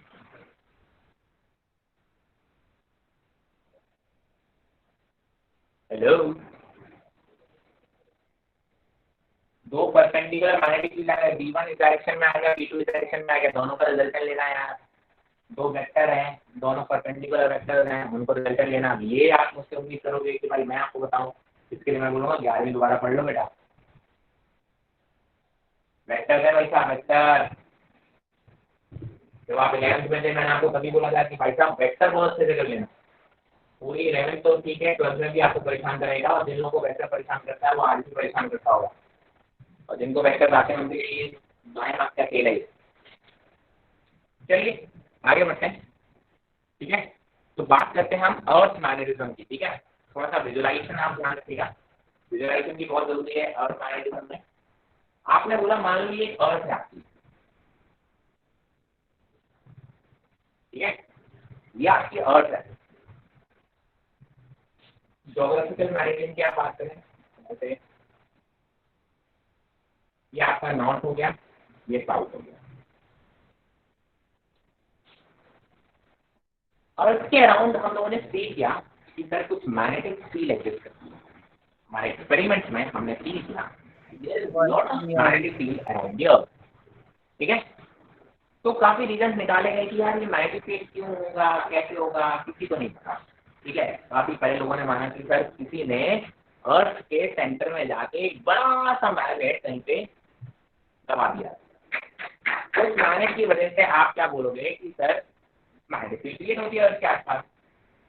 पर आगे जाके जब हमको पता चला कि अर्थ की कोर का टेम्परेचर इज वेरी हाई, सारी चीजें वहां पे क्या है, मोल्टन स्टेट में है ना, वहां पे कोई चीज सॉलिड नहीं है। अर्थ के जो कोर है, कोर का temperature is very high, still बहुत हाई है ना। तो आप क्या बोलोगे कि सर वहां का टेम्परेचर इज वेरी हाई, तो ऐसे में कोई मैटर अगर आपने वहां रखी भी होगी तो बची थोड़ी ना होगी, तो पिघल रही होगी। तो ऐसे आपने बोला जो मैग्नेटिक फील्ड का पैटर्न आता था, वो मैग्नेटिक फील्ड का पैटर्न ऐसे आता है कि मान लो कि एक जो मैग्नेट है वो ऐसे गड़ी हुई है, उसका साउथ पोल इधर है और नॉर्थ पोल। हमें जो मैग्नेटिक फील्ड मिलती है वो इस पैटर्न पे मिलती है कि अगर एक इस तरीके का एक मैग्नेट दबा भी होगा तो उसका साउथ पोल और नॉर्थ पोल इस तरीके से होगा। तो फिर ये क्लासिकल थ्योरी कहने की स्टेट हो गई। फिर फाइनली ये माना गया कि सर हमारे जो कोर में काफी मोल्टन मटेरियल है। कैसा है? मोल्टन मेटल है। आप basically moving because earth is rotating and revolving. Earth is rotating, that's why that molten material is rotating, right? तो आप क्या बोलोगे कि सर इसकी वजह से, उसकी वजह से क्या होता है कि सर ढेर सारे आप बोल सकते हो कि मेटल जब मूव कर रहा होता है तो मेटल में चार्ज पार्टिकल्स हैं तो वो भी मूव कर रहा है उसके साथ, और ऐसे कुछ सर्कुलर करंट के फॉर्म में आपके मिल जाते हैं। उन सर्कुलर करंट की वजह से मैग्नेटिक फील्ड क्रिएट हो रहा है। तो उस मैग्नेटिक फील्ड का पैटर्न एक बड़ी मैग्नेटिक फील्ड का रिजल्ट है। निकल के आता है ढेर सारे हजारों करोड़ों जो सर्कल बन रहे हैं करंट के, उनकी वजह से जो नेट मैग्नेटिक फील्ड आता है वो ये आता है, ऐसी मैग्नेट की तरह आता है। एंड घूम रही है तो कोई फिक्स पैटर्न नहीं है। आप पूरे टाइम के साथ साथ ये जो मैग्नेट है ये भी आपको घूमती हुई मिलती है। आज की डेट में ये लगभग 11.2 डिग्री पे झुकी हुई लगती है, ठीक है। आज की डेट में हम बात करेंगे तो लगभग ये 11.2 डिग्री इस वाली लाइन से लगभग 11.2 डिग्री झुकी हुई मिलती है।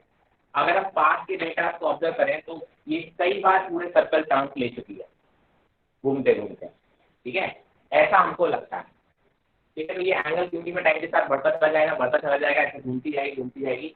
आज से 100, 200, 400 साल बाद आप बुढ़ापे में दोबारा से आप अगर सर्वाइव कर जाते हो, दोबारा से कभी 90 फीट पढ़ते तो सकता है ये एंगल आपको 13 डिग्री या 12 डिग्री पे मिल जाए, ठीक है। आज लगभग 11 और 12 डिग्री के बीच में टाइम है। अब ये भी याद देखिए कि जहाँ पे ज्योग्राफिकल नॉर्थ है वहाँ पे आपको मैग्नेट का साउथ पोल मिलता है, और जहाँ पे ज्योग्राफिकल साउथ है वहाँ पे मैग्नेट का आपको नॉर्थ पोल मिलता है, ठीक है। तो जो ज्योग्राफिकल होता है ये वाली लाइन को या इस वाले प्लेन को, आपने बोला कि सर एक स्फीयर है, ये स्फीयर को हम एक प्लेन से काट दें, एक प्लेन या उस सरफेस को काट दिया, स्फीयर है ये, तो that plane is called geographical plane और ज्योग्राफिकल मेरिडियन, ठीक है। ऐसे ही अगर मैं इस लाइन के अलोंग एक प्लेन ऐसे काट दूं तो आप बोलोगे that plane is called magnetic plane या मैग्नेटिक मेरिडियन, ठीक है। तो आप बोलोगे कि सर इसको हम बोलते हैं ज्योग्राफिकल नॉर्थ बोल देते हैं, और इसको हम बोल देते हैं मैग्नेटिक नॉर्थ बोल देते हैं। क्या बोल देते हैं? मैग्नेटिक नॉर्थ बोल देते हैं। मैग्नेटिक नॉर्थ क्यों बोलते हैं? बिकॉज आपकी जो कंपास है, कंपास से आप देखोगे तो जो कंपास है वो कंपास इधर की तरफ आके गिरेगी, कंपास का जो नॉर्थ पोल है वो इधर की तरफ होगा, क्योंकि compass is moving because of this magnet, it is not moving due to this magnet. या नॉर्थ जो वो नॉर्थ डायरेक्शन नहीं आता उसको, कंपास को ये मत पूछना यार ये तो नॉर्थ डायरेक्शन बताएगी, क्योंकि इसको नॉर्थ डायरेक्शन पता है, कंपास को नॉर्थ डायरेक्शन नहीं पता है। कंपास तो भाई साहब उसमें मैग्नेट लगी है और वो उसका नॉर्थ पोल इस अर्थ की मैग्नेट के साउथ पोल की तरफ जाएगा, तो वो तो आगे इधर रुक जाती है। तो कंपास जो आपको नॉर्थ देता है वो एक्चुअली ये वाला नॉर्थ देगा, that is called magnetic north, ठीक है। And this is called geographical north. आप जहाँ कहीं भी जब सी रूट में जाते हैं, सेलिंग करते हैं, तो आप जहाँ पे भी जाते हैं तो आपको उस पॉइंट पे ये मैग्नेटिक मेरिडियन और ज्योग्राफिकल मेरिडियन के बीच का उस पॉइंट का एंगल, जिसको हम आगे हम पढ़ेंगे एंगल ऑफ डेक्लिनेशन और इंक्लिनेशन की बात करेंगे, तो आप वहाँ पे बोलोगे तो आप वो चीज़ें आप पता होती है, मैग्नेटिक डेक्लिनेशन आपको आइडिया होता है, ठीक है। तो उससे आप पता करो कि आपको किधर जाना है। क्लियर है बात? कोई दिक्कत? अब देखिए आपको जो मैग्नेटिक फील्ड हमने कहा मान लो अप्रोक्सीमेटली ये नॉर्थ की तरफ ही है, तो आपको जो मैग्नेटिक फील्ड मिलेगी, देखिए कैसे ये मैग्नेटिक फील्ड नॉर्थ से निकलेगी साउथ से जाएंगे, ऐसे देखेंगे ना मैग्नेटिक फील्ड नॉर्थ से। तो अगर आप सोचिए आप एक स्फीयर पे खड़े हैं, अर्थ है ये बड़ा सा स्फीयर है, अगर आप मान लो इक्वेटर पे खड़े हैं तो आपको पता है मैग्नेटिक फील्ड लाइन कैसे जाती है, देखेंगे ऐसे साल आप इक्वेटर पे खड़े हैं, ये कैसे बताओ, लेट्स वेट।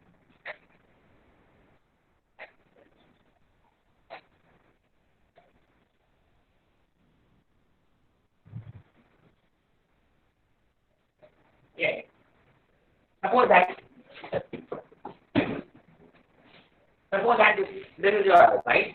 आप बोलते ये आपका अर्थ है ना, ब्लू है, पानी पानी है, उसमें काफी सारा पानी है, और बाकी आपको जो कुछ दिख रहा है वो बेसिकली क्या है, एक वर्ल्ड का मैप बना हुआ है उसके ऊपर, ऐसा मान लो। तो ये जब अर्थ है तो आप या तो यहाँ खड़े होगे या यहाँ खड़े होगे या यहाँ खड़े होगे या यहाँ खड़े होगे, ठीक है। मान लिया जरा देखिए मैग्नेटिक फील्ड लाइन जो निकल रही होंगी वो ऐसे जाके ऐसे आ रही होगी, जब आप यहाँ खड़े होंगे तो मैग्नेटिक फील्ड लाइन आपको ऐसे ऐसे जाती हुई दिखेंगे, इस सरफेस के पैरेलल दिखेंगे। जब आप यहाँ खड़े होंगे तो मैग्नेटिक फील्ड लाइन ऐसे कुछ एंगल पे दिख रहे होंगे। जब आप नॉर्थ पोल के ऐसे से पास जाओगे तो मैग्नेटिक फील्ड लाइन ऐसी आती हुई दिख रही होंगी वर्टिकल से, राइट, क्योंकि they have to enter at this point. तो आप यहाँ खड़े होंगे तो मैग्नेटिक फील्ड लाइन आपको अंदर आती हुई दिख रही होंगी, ऐसे कुछ एंगल पे नीचे की तरफ गिरती हुई दिख रही होंगी। तो आप क्या बोल रहे हो कि आपको हमेशा मैग्नेटिक फील्ड लाइन या तो अर्थ के पैरेलल दिखेंगी, कभी आपको वर्टिकल से ऐसे किसी एंगल पे दिख रही होंगी, कभी आपको ऐसे दिख रहे होंगे एग्जैक्टली जैसे आप खड़े हो, आपको ऐसे अगर मैग्नेटिक फील्ड लाइन आपको ड्रॉ कर दी जाए, तो अगर आप इक्वेटर पे खड़े होगे तो आपका मैग्नेटिक फील्ड लाइन आपके सरफेस यहाँ खड़े हो ना एग्जैक्टली सरफेस के पैरेलल। अगर आप किसी और पॉइंट पे खड़े हो तो आपको ऐसा लगेगा कि मैग्नेटिक फील्ड लाइन आपके वर्टिकल से एंगल बना रही है, कभी आपको ऐसे झुकी हुई दिखेंगे, आपकी तरफ आती हुई दिखेंगे, कुछ एंगल पे दिखेंगे, पोल्स पे खड़े हो जाओगे तो एग्जैक्टली ऊपर से आती हुई दिखेंगे, मैंने एग्जैक्टली पोल के थोड़ा दूर जाओगे तो आपको ऐसी आती हुई दिखेंगी, फिर ऐसे आती हुई दिखेंगी, समझ ना। तो वर्टिकल से कुछ एंगल पे मैग्नेटिक फील्ड लाइन आपको अलग अलग पॉइंट पे अलग अलग एंगल पे आती हुई दिखेंगी। तो वही मैंने कहा जब आप किसी पॉइंट पे खड़े होते हो, जब आप किसी पॉइंट पर खड़े होते हो एंगल होता है जिसको हम बोलते हैं angle of declination, right, magnetic declination भी बोल सकते हो, मैग्नेटिक डेक्लिनेशन। ठीक है, जनरली इसको थीटा से ही डिनोट कर देते हैं या पाई से भी डिनोट कर देते हैं। ठीक है, तो आप क्या बोलते हो कि जो मैग्नेटिक डेक्लिनेशन हो गया वो बेसिकली क्या हो गया, ये हो गया कि किसी एंगल पे जब आप ये तो प्लेन ड्रॉ करते हो ना, तो आपको हर पॉइंट पे ये जो प्लेन है, ये दो प्लेन है, एक मैग्नेटिक मेरिडियन और एक ज्योग्राफिकल मेरिडियन, इनके बीच का जो एंगल मिलता है वो अलग अलग मिलता है। आपको जैसे 11.2 नहीं दिखेगा, आप बाहर से देख लो तभी 11.2 डिग्री है, बट जब आप कहीं पे खड़े हो जाओगे और फिर यहाँ से पास होने वाले यहाँ पे आप प्लेन ऐसे कट करने वाले बनाओगे तो उनके बीच का जो एंगल बनेगा वो अलग अलग बनेगा। तो उस पॉइंट पे जो एंगल बन रहा होगा इन दो प्लेन के बीच का, that angle is called magnetic declination. ठीक है, और वो एंगल आपको पता होगा तभी आप कंपास को रीड कर पाओगे, क्योंकि आपका कंपास इस लाइन के अलोंग आपको पॉइंट आउट कर रहा होगा, आपको वहाँ का मैग्नेटिक डेक्लिनेशन पता होगा। क्या पता होगा? मैग्नेटिक डेक्लिनेशन जब आपको वहाँ पता होगा तो आप बता जाओगे कि कितना, आपने बोला ये नॉट है कंपास के हिसाब से, तो आपको कितना एंगल शिफ्ट करके नॉर्थ की तरफ चलना है।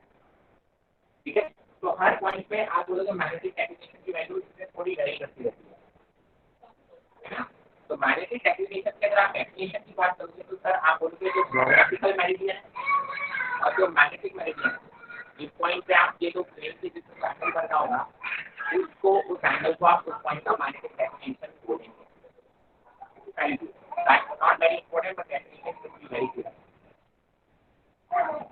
ठीक है, तो दूसरा एंगल है एंगल ऑफ इंक्लिनेशन और एंगल ऑफ ड्रिफ्ट जिसको बोलते हैं। ठीक है, एंगल ऑफ इंक्लिनेशन और एंगल ऑफ ड्रिफ्ट जिसको बोलते हैं, दैट इज वेरी इंपॉर्टेंट। ठीक है, तो आप बोलते हैं एंगल ऑफ इंक्लिनेशन और एंगल ऑफ ड्रिफ्ट क्या है। मैं कहता हूं देखो, कहीं पे भी आप खड़े हो तो मैं कहता हूं मैग्नेटिक फील्ड लाइन पर मैं ड्रॉ करूंगा,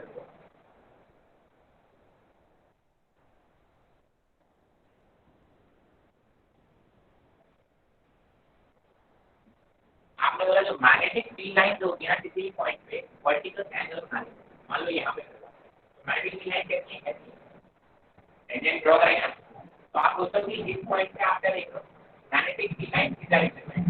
तो मैग्नेटिक फील्ड लाइन का एक तो एग्जैक्टली इसका वर्टिकल पॉइंट होगा जो एकदम टुवर्ड्स आपके परपेंडिकुलर आ रहा होगा, और एक आपके यहाँ पे सरफेस से पैरेलल होगा। यहाँ पे समझिएगा, आप बोलेंगे कि सर यहाँ पे मैग्नेटिक फील्ड लाइन क्या होती है, सर ये टेंजेंट ड्रॉ करोगे आप, किसी भी पॉइंट पे आप इनका टेंजेंट ड्रॉ करोगे आपको नेट मैग्नेटिक फील्ड मिलेगा। क्लियर है ना? आप क्या बोलोगे कि सर यहाँ पे मैग्नेटिक पॉइंट की बात करें तो मैग्नेटिक फील्ड लाइन देखो ये टेंजेंट ड्रॉ हुआ है इस पे, तो अगर मैं यहाँ खड़ा हूँ, ठीक है, तो आप क्या बोलोगे sir magnetic field line net इधर की तरफ मिल रही है, तो इसका एक एग्जैक्टली वर्टिकल से एग्जैक्टली नीचे की तरफ पॉइंट बनेगा और एक आपका हॉरिजॉन्टल पॉइंट बनेगा सरफेस के पैरेलल, जो कि ये बनेगा। देखो ये सरफेस है ना, इसके पैरेलल एक कंपोनेंट बनेगा जिसको हम बोलते हैं हॉरिजॉन्टल कंपोनेंट और इसको हम बोलते हैं वर्टिकल कंपोनेंट। क्लियर है बात? तो आप क्या बोलते हैं किसी भी पॉइंट पे जो नेट मैग्नेटिक फील्ड होगा, मैं सर्च करना देता हूँ, ये है net magnetic field at that point. Net magnetic field का एक हॉरिजॉन्टल कंपोनेंट होगा जो अर्थ सरफेस के उस पॉइंट के अर्थ सरफेस के पैरेलल होगा। यहाँ पे खड़े हो तो अर्थ सरफेस के पैरेलल होगा, उसको आप बोलोगे हॉरिजॉन्टल कंपोनेंट।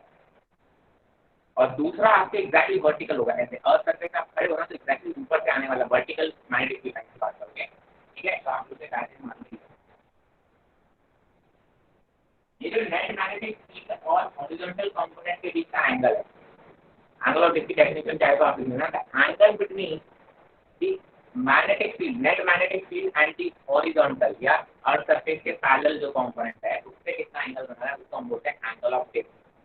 ये क्या बोलते हैं उसको? Angle of drift. ठीक है, उसको हम मैग्नेटिक इंक्लिनेशन भी बोलते हैं। क्या बोलते हैं? मैग्नेटिक इंक्लिनेशन भी बोलते हैं।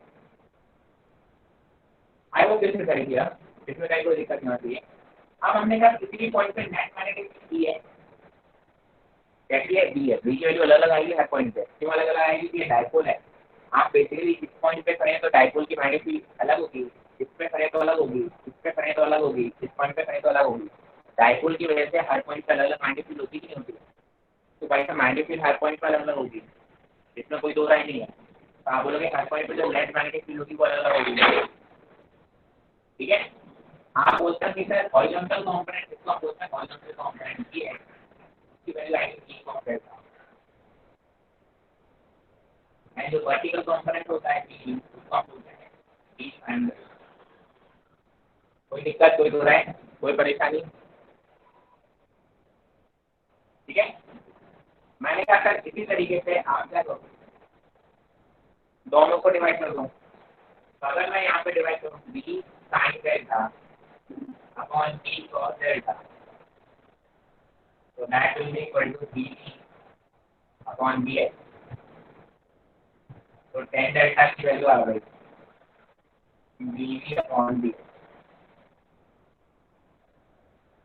bv और bx की वैल्यू इसमें हम bv और bx के bx is the horizontal component of the earth magnetic field at a point, and bv is the vertical component of the net magnetic field. कोई दिक्कत, कोई परेशानी?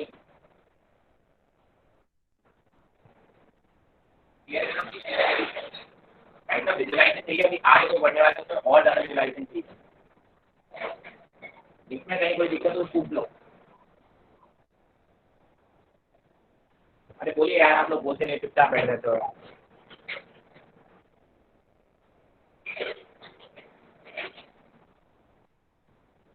अरे भाई कुछ बोलेगा कुछ, कनेक्टेड हो सब हो कि गायब में हो? सर जो डेल्टा होगा वो 90 डिग्री मैग्नेटिक नॉर्थ पर होगा ना, जियोग्राफिक नॉर्थ पर तो होगा नहीं। मतलब क्या बोलना चाह रहे हैं? जो डेल्टा की वैल्यू जो 90 डिग्री मैग्नेटिक नॉर्थ पर ही होगी ओनली, या फिर जियोग्राफिक नॉर्थ पर भी होगी? मैग्नेटिक नॉर्थ या मैग्नेटिक साउथ पर ही होती है, ठीक है। बट हम क्या बोलते हैं कि हमारी सुविधा के लिए अगर हमें कहीं पे गिवन होगा तो हम मैग्नेटिक नॉर्थ और ज्योग्राफिकल नॉर्थ, अगर हमें ये एंगल नहीं पता हो कि एंगल बहुत छोटा होता है तो हम उसको सेम मान लेते हैं, but technically it is on the magnetic north only, ठीक है। मैग्नेटिक साउथ ओनली, साउथ भी कैसी होगा? हम दोनों को मतलब एक क्या बोल रहा हूँ? हम दोनों को मतलब एक ही पॉइंट मानकर चलते हैं। हाँ करेक्ट, टेक्निकली दोनों अलग अलग पॉइंट है। जब आपको बहुत प्रिसीजन के साथ बातें करनी होती है तो आप बहुत सेपरेट एंगल लेके चलो। जब आप प्रिसाइज बातें करते हो, ठीक है, जैसे आप कंपास की बातें करोगे, कंपास से जब आपको डायरेक्शन देखनी होती है तो भाई साहब इस एंगल का बहुत वैल्यू है, वरना आप समुद्र में कहीं उल्टे चले जाओगे तो 30 डिग्री बहुत बड़ा एंगल हो जाएगा। राइट, हम अपने लेवल पे जब इस तरीके की बातें करते हैं तो हम ये मान लेते हैं कि हमारा ज्योग्राफिकल नॉट और माइंड नॉट सेम। तो हम बोलते हैं कि जब हम फोर्थ पे होंगे तब हमारा जो डेल्टा है, ठीक है, सिर्फ और सिर्फ ये वाला कंपोनेंट होगा, ये वाला कंपोनेंट होगा नहीं, वर्टिकल या नॉर्थ पोल, हाँ साउथ पोल में एंटर करते होगी या नॉर्थ पोल से बाहर करते होगी। तो आप बोलोगे एग्जैक्टली वर्टिकल। अगर मैं मान लो ये नॉर्थ पोल पे था हूँ, ज्योग्राफिकल नॉर्थ पे था हूँ, तो मैग्नेटिकली एग्जैक्टली वर्टिकल आपकी होती है यहाँ नीचे तक आती है, तो इसमें कोई हॉरिजॉन्टल कंपोनेंट होगा ही। तब आप बोलोगे सर जब हॉरिजॉन्टल कंपोनेंट भी हो जाएगा तो इसका 90 डिग्री जैसी vertical direction and delta will be 90 degree, angle of death कितना हो जाएगा? 90 डिग्री हो जाएगा, ठीक है। Technically it should be on the magnetic north and magnetic south, but हम अपने क्वेश्चन में मैक्सिमम टाइम आप देख लेना हम ज्योग्राफिकल नॉर्थ और मैग्नेटिक नॉर्थ को सेम लेके चलते हैं।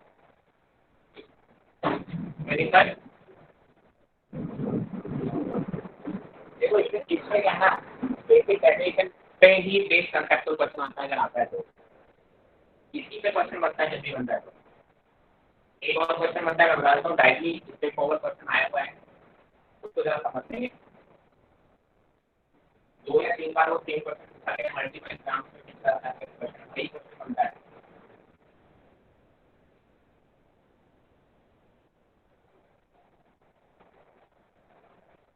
आप अगर ये मानिए कि सर आप ये मानिए कि सर आपके पास एक क्या है, एक मैग्नेट है। जब आप मैग्नेट को देखो, यहाँ पे अगर मैं बोलूँ यहाँ पे दो होंगे, ये वो प्लेन है जो ज्योग्राफिकल और नॉर्थ साउथ पोल को कट करता हुआ ऐसा ड्रॉ जाएगा। क्या आप इस पॉइंट पे आप ड्रॉ कर रहे हो तो ज्योग्राफिकल नॉर्थ मैंने कहा, मान लो ये ज्योग्राफिकल नॉर्थ साउथ ऐसे ड्रॉ होगा। ठीक है। ये प्लेन है तो ज्योग्राफिकल नॉर्थ और ज्योग्राफिकल साउथ में अगर मैं अपने स्केल में ऐसे डाल दूँ तो ऐसे कर रहा होगा। और आप बोलोगे यहाँ पे अगर आप देखें तो थोड़ा सा एंगल किससे दिख रहा होगा, मैग्नेटिक, ये मैग्नेटिक नॉर्थ और मैग्नेटिक साउथ को जोड़ने वाला पॉइंट। तो कहीं पे भी आप लाइन जब ड्रॉ करते हो, देखो मान लो अगर आप सरफेस पे लाइन ड्रॉ कर रहे हो, सरफेस पे बोल रहा हूँ मैं, सरफेस पे अगर लाइन ड्रॉ करते हो तो देखो ये लाइन मान लो जा रही है ज्योग्राफिकल मेरिडियन की तरफ, तो ये लाइन जा रही होगी, आप बोलोगे ज्योग्राफिकल नॉर्थ की तरफ जा रही है, तो आप बोलोगे ये जा रही होगी मैग्नेटिक नॉर्थ की तरफ। इसको आप बोलोगे ज्योग्राफिकल मेरिडियन और इसको बोलोगे मैग्नेटिक मेरिडियन। तो अगर आप दो प्लेन ड्रॉ करने जाओगे यहाँ पे ऐसे प्लेन ड्रॉ करोगे जिनको हम बोलते हैं ज्योग्राफिकल मेरिडियन और मैग्नेटिक मेरिडियन, राइट। तो अगर आप ऐसे प्लेन लिया, ये अर्थ है, ये सरफेस है, ये मैं ऐसे प्लेन ऐसे गाड़ने की कोशिश कर रहा हूँ तो ये ऐसे प्लेन होगा। अब मैं इनको सीधा कर ले रहा हूँ अपने समझने के लिए। ये दो प्लेन है, ठीक है, यहाँ पे ड्रॉ होने वाले दो प्लेन है। आप बोलते हो कि सर ये वाला प्लेन मान लो ज्योग्राफिकल वाला है, ये वाला मैग्नेटिक। अब आपने क्या किया कि सर एक फ्री मैग्नेट लिया, आगे से बांध दिया। जब आप उनको ऐसे छोड़ोगे तो सबसे पहले तो ध्यान रखना कि वो अपने आप को इस प्लेन में लेके आएगी मैग्नेटिक मेरिडियन। ये ऐसे मान लो ये मैग्नेट है, ये मैग्नेट ऐसे नहीं रुकेगा, ये है आपका ज्योग्राफिकल वाला, आगे वाला पोर्शन ज्योग्राफिकल ही मैग्नेट, ये मैग्नेट अपने आप को घुमा के इस प्लेन में लेके आ जाएगा। समझ है? ये जो आपका मैग्नेट है वो ऐसे मैग्नेटिक मेरिडियन में टुवर्ड्स नॉर्थ इधर की तरफ अपने आप को घुमा लेगा। अरे तो देखना ये ध्यान, अगर आप उसको सिर्फ ऐसा अलाउ कर रहे हो घुमाने का, हमेशा सिर्फ हॉरिजॉन्टल अलाउ कर रहे हो तो सिर्फ वो ऐसे घूमेगी, कंपास की एंगल ऐसे घूमती है क्योंकि वो ऐसे वर्टिकल नहीं घूम सकती। कंपास की एंगल कैसे घूमती है, केवल ऐसे। तो जो नॉर्थ पोल आप बोलते हो, ये जो आपका होगा वो इधर की तरफ शिफ्ट होकर खड़ी हो जाएगी। समझ में आ रहा है? मतलब बेसिकली सबसे पहले वो अपने आप को किस में अलाइन करेगी, इन दो प्लेन में से अपने आप को मैग्नेटिक वाले प्लेन में अपने आप को क्या कर लेगी, अरेंज कर लेगी ऐसे हॉरिजॉन्टल। समझ में आ गई बात? आपकी जो नेचर है वो ऐसे हो जाएगी। अब ये ऐसे हो गई, अगर मैं इसको वर्टिकली भी घूमने की फ्रीडम दे दूँ, वर्टिकल भी घूमने की फ्रीडम दे दूँ तो भाई साहब पता है वो कैसे हो जाएगी, इस तरीके से बेंड, इस तरीके से बेंड क्यों हुई पता है? क्योंकि यहाँ पर मैग्नेटिक फील्ड की डायरेक्शन ऐसी है। तो आप बोलोगे सर वो अपने आप को मैग्नेटिक फील्ड लाइन की डायरेक्शन में अपने आप को अलाइन कर लेंगे। कंपास की नीडल को हम वर्टिकली मूवमेंट अलाउ नहीं करते, वो केवल आपकी ज्योग्राफिकल नॉर्थ, वो मैग्नेटिक नॉर्थ की तरफ घूम के खड़ी हो जाएगी, नॉर्थ साउथ। हमारी जो मैग्नेट है, हमें इसे धागे से बांधा है तो ये वर्टिकली भी मूव कर सकती है। तो ये पहले तो अपने आप को मैग्नेटिक मेरिडियन में लेके जाएगी, मैग्नेटिक नॉर्थ साउथ की तरफ लेके जाएगी और फिर वर्टिकल से कुछ एंगल पे ये घूम जाएगी ऐसे। समझ में आ रही है? क्या ये बातें समझ में आ रही है? Yes sir. Yes sir. Magnetic meridian और आप क्या बोलोगे, मान लो यहाँ पे दो प्लेन बना सकते हैं, ये एक प्लेन हो गया, ये दूसरा प्लेन। मान लो ये ज्योग्राफिकल मेरिडियन वाला प्लेन है और ये मैग्नेटिक मेरिडियन वाला। ये बुक है, बुक को मैंने ऐसे खोल रखा है, राइट। तो सबसे पहले तो जो आप अगर फ्रीली फिलअप करोगे तो आप बोलोगे जो आपकी मैग्नेट है वो ऐसे निकल जाएगी, नॉर्थ पोल और साउथ पोल, इसको लेके सेम रहेगी, सेम नहीं रहेगी। फिर अगर आपने उसको वर्टिकली भी अलाउ कर दिया तो वो ऐसे घूमेगा।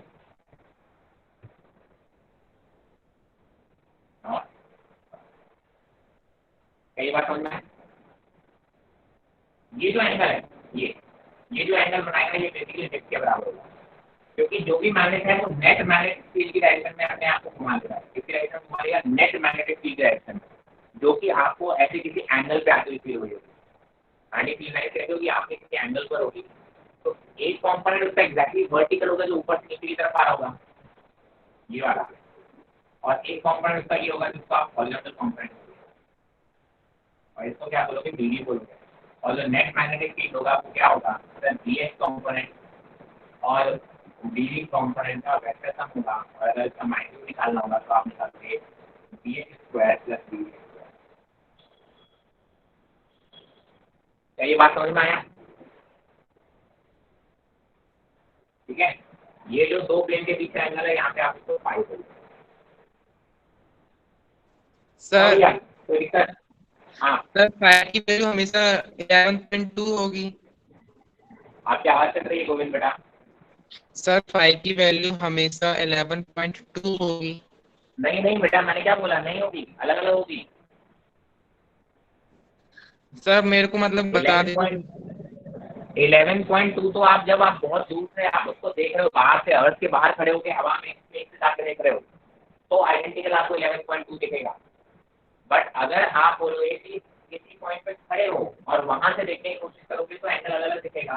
फॉर एग्जाम्पल अर्थ के केस को अपने इंडिया के केस में ये एंगल बहुत छोटा दिखता है, 0.05 डिग्री के अराउंड होता है। आपके हिसाब से एंगल की वैल्यू चेंज होगी अलग अलग पॉइंट पे, राइट। इसका मतलब क्या है कि आपके यहाँ पर दिल्ली में आपकी जो मैग्नेटिक नीडल है, जो नीडल कंपास नॉर्थ दे रही होगी और जो एक्चुअल नॉर्थ होगा उसमें बहुत ज़्यादा डिफरेंस नहीं होगा, केवल 0.5 डिग्री का डिफरेंस होगा। वो तो अलग अलग पॉइंट पे अलग अलग होगा, इसलिए हम बोलते हैं अलग अलग पॉइंट पे अलग अलग एंगल ऑफ इंक्लिनेशन होता है। और वो आपको पता होना चाहिए अगर आप कंपास यूज कर रहे हो तो, क्योंकि आपको जो नीडल है वो दिखाएगी इधर, बट आपको जाना इधर, तो आप क्या करोगे, नीडल जिधर दिखा रहा है उससे 0.52 डिग्री पे घूम के आपको चलना, वरना अलग जगह पहुंच जाओगे। ठीक है, तो हर जगह पे आपको अलग अलग मिलता ही है एंगल ऑफ इंक्लिनेशन। क्लियर है यहाँ तक कोई दिक्कत? सर हाँ जी बोलिए। सर एक बार वो नीचे वर्टिकल वाला एक बार बता दो कैसे गिरेगे तो। भाई देखो, मैग्नेटिक फील्ड लाइन कहीं पे भी आप बोलते हैं यहाँ खड़े हो ना, तो आपको मैग्नेटिक फील्ड लाइन ऐसी आती हुई दिख रही है, ऐसी। ये नेट मैग्नेटिक फील्ड लाइन, इसका एक कंपोनेंट एकदम वर्टिकल है, ऊपर से नीचे आता हुआ दिखेगा, और एक कंपोनेंट एकदम हॉरिजॉन्टल जाता हुआ दिखेगा। उसका रिजल्ट है नेट मैग्नेटिक फील्ड इधर की तरफ है, ऐसे एंगल पे मिलती है आपको मैग्नेटिक फील्ड। तो आप बोलोगे सर जो मैग्नेट आप अगर फ्रीली सस्पेंड करोगे तो वो अपने आप को ऐसे अरेंज कर लेगा इस एंगल पे, समझिए आप, ऐसे एंगल पर अरेंज कर लेगा। तो आप बोलोगे सर इसका एक कंपोनेंट होगा जो वर्टिकल कंपोनेंट होगा और इसका एक हॉरिजॉन्टल कंपोनेंट होगा ये मैग्नेटिक फील्ड। आप यहाँ ओके ओके सर। ऊपर से आता हुआ कंपोनेंट होगा और एक सरफेस के परपेंडिकुलर पैरेलल होगा। आपको अगर ये ध्यान हो तो ये मैग्नेट आप किस तरीके से अपने आप से तरह का अलाइन करके रखेंगे। ठीक है, तो आप बोलोगे सर ये रिलेशन होगा, मैग्नेट हमेशा नेट मैग्नेटिक फील्ड की डायरेक्शन में अपने आप को अलाइन करता है। क्लियर है सर? हाँ जी। सर एक बार बता दीजिए, अगर किसी भी अर्थ के किसी भी पॉइंट पर ज्योग्राफिकल मेरिडियन ड्रॉ करना है और मैग्नेटिक मुझे मेरिडियन ड्रॉ आपकी करना आवाज है नहीं तो समझ में आ रही, आप क्या पूछना चाह रहे हो? एक बार ये बता दीजिए, अगर किसी भी अर्थ की जगह, अर्थ पर कहीं भी अगर हम जियोग्राफिकल मेरिडियन ड्रॉ करें और मैग्नेटिक मेरिडियन ड्रॉ करें तो कैसे करें? Anyone can understand this question जो मुझे एक्सप्लेन करते थी। किसी भी जगह पे ज्योग्राफिकल मेरिडियन और मैग्नेटिक मेरिडियन तक समझ में आ रहा है बस? सर मेरिडियन वो ड्रॉ करना है उसको। क्या बोलना है, ड्रॉ करना है? हाँ। ड्रॉ करना बेटा इतना आसान नहीं है बेटा, उसके लिए आपको 3D विजुअलाइजेशन चाहिए। आप स्फीयर के ऊपर खड़े हो जाइए और आप जो दो लाइनें हैं उनकी तरफ, जब आप है ना, ये थी आपकी ज्योग्राफिकल मेरिडियन और यहाँ पे आप यहाँ खड़े हो गए तो आप इसके अलोंग एक लाइन डालोगे और इसके अलोंग लाइन डालोगे, यहाँ से ये एंगल अलग अलग दिखेंगे। यहाँ खड़े होगे तो ये एंगल आपको अलग दिखेगा, यहाँ खड़े होगे तो ये एंगल अलग दिखेगा। ठीक है, तो एक 3D विजुअलाइजेशन है। 3D स्ट्रक्चर जब तक आपको नहीं किया है तब तक आप डॉट का एंगल नहीं बता सकते हैं, वो तो आप ड्रॉ करोगे तभी पता चलता है, और वो ड्रॉ करने के लिए आपको ऐसे प्लेन डालना ही पड़ेगा।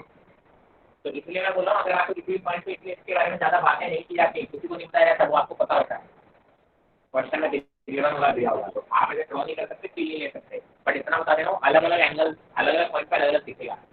फॉर एग्जाम्पल आप खड़े हो जब देखते आपको दिखता है सूरज मेरे को यहाँ से 60 डिग्री पे दिख रहा है, वही कोई बंदा उसी टाइम पे किसी और लोकेशन पर दिखता है, बोलता नहीं सर ग्राउंड से 30 डिग्री पे दिख रहा है, कोई बोलता नहीं सर ग्राउंड से सिर्फ 20 डिग्री पे दिख रहा है। तो सेम सन अलग अलग पॉइंट पे अलग अलग एंगल पे दिख रहा होता है इसी टाइम पे, क्योंकि उसको एंगल्स अलग अलग दिखेंगे उसकी ओरिएंटेशन की वजह से। सेम सेम चीज यहाँ पर होती है।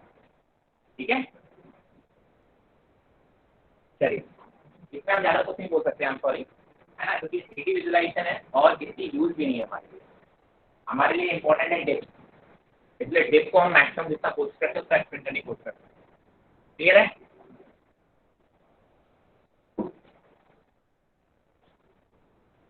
चलिए देन आज में इतना काफी है, आगे की बात अपन करेंगे नेक्स्ट क्लास में। Thank you. Sir, excuse me.